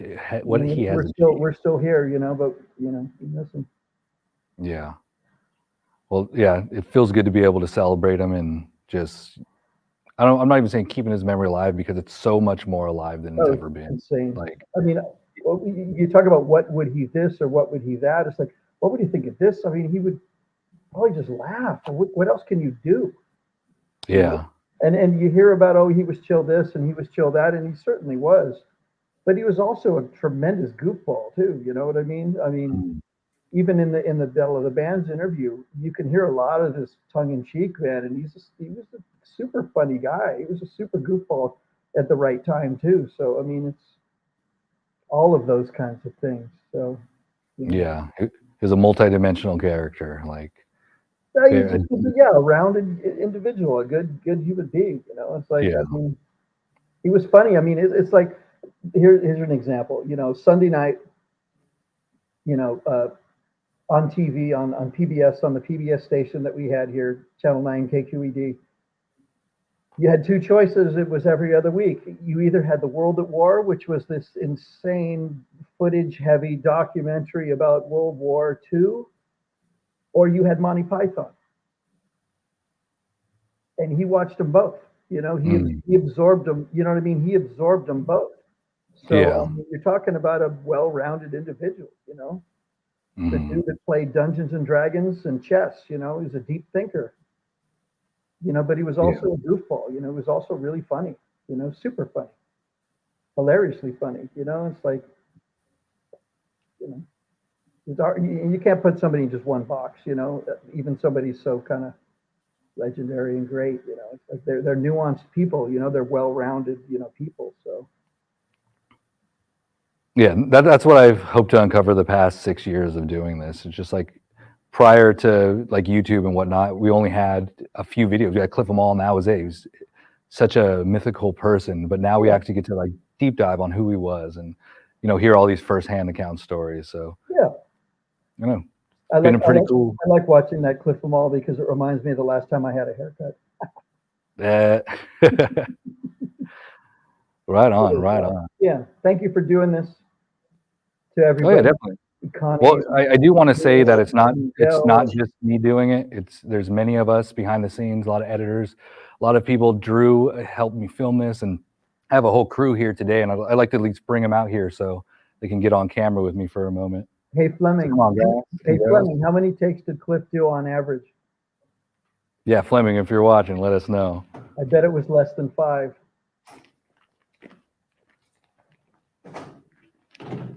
But yeah, as I said, it takes a whole crew of people to do this.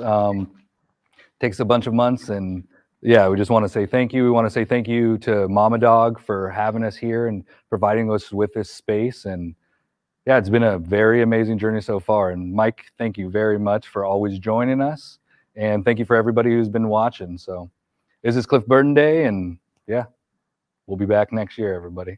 So good night.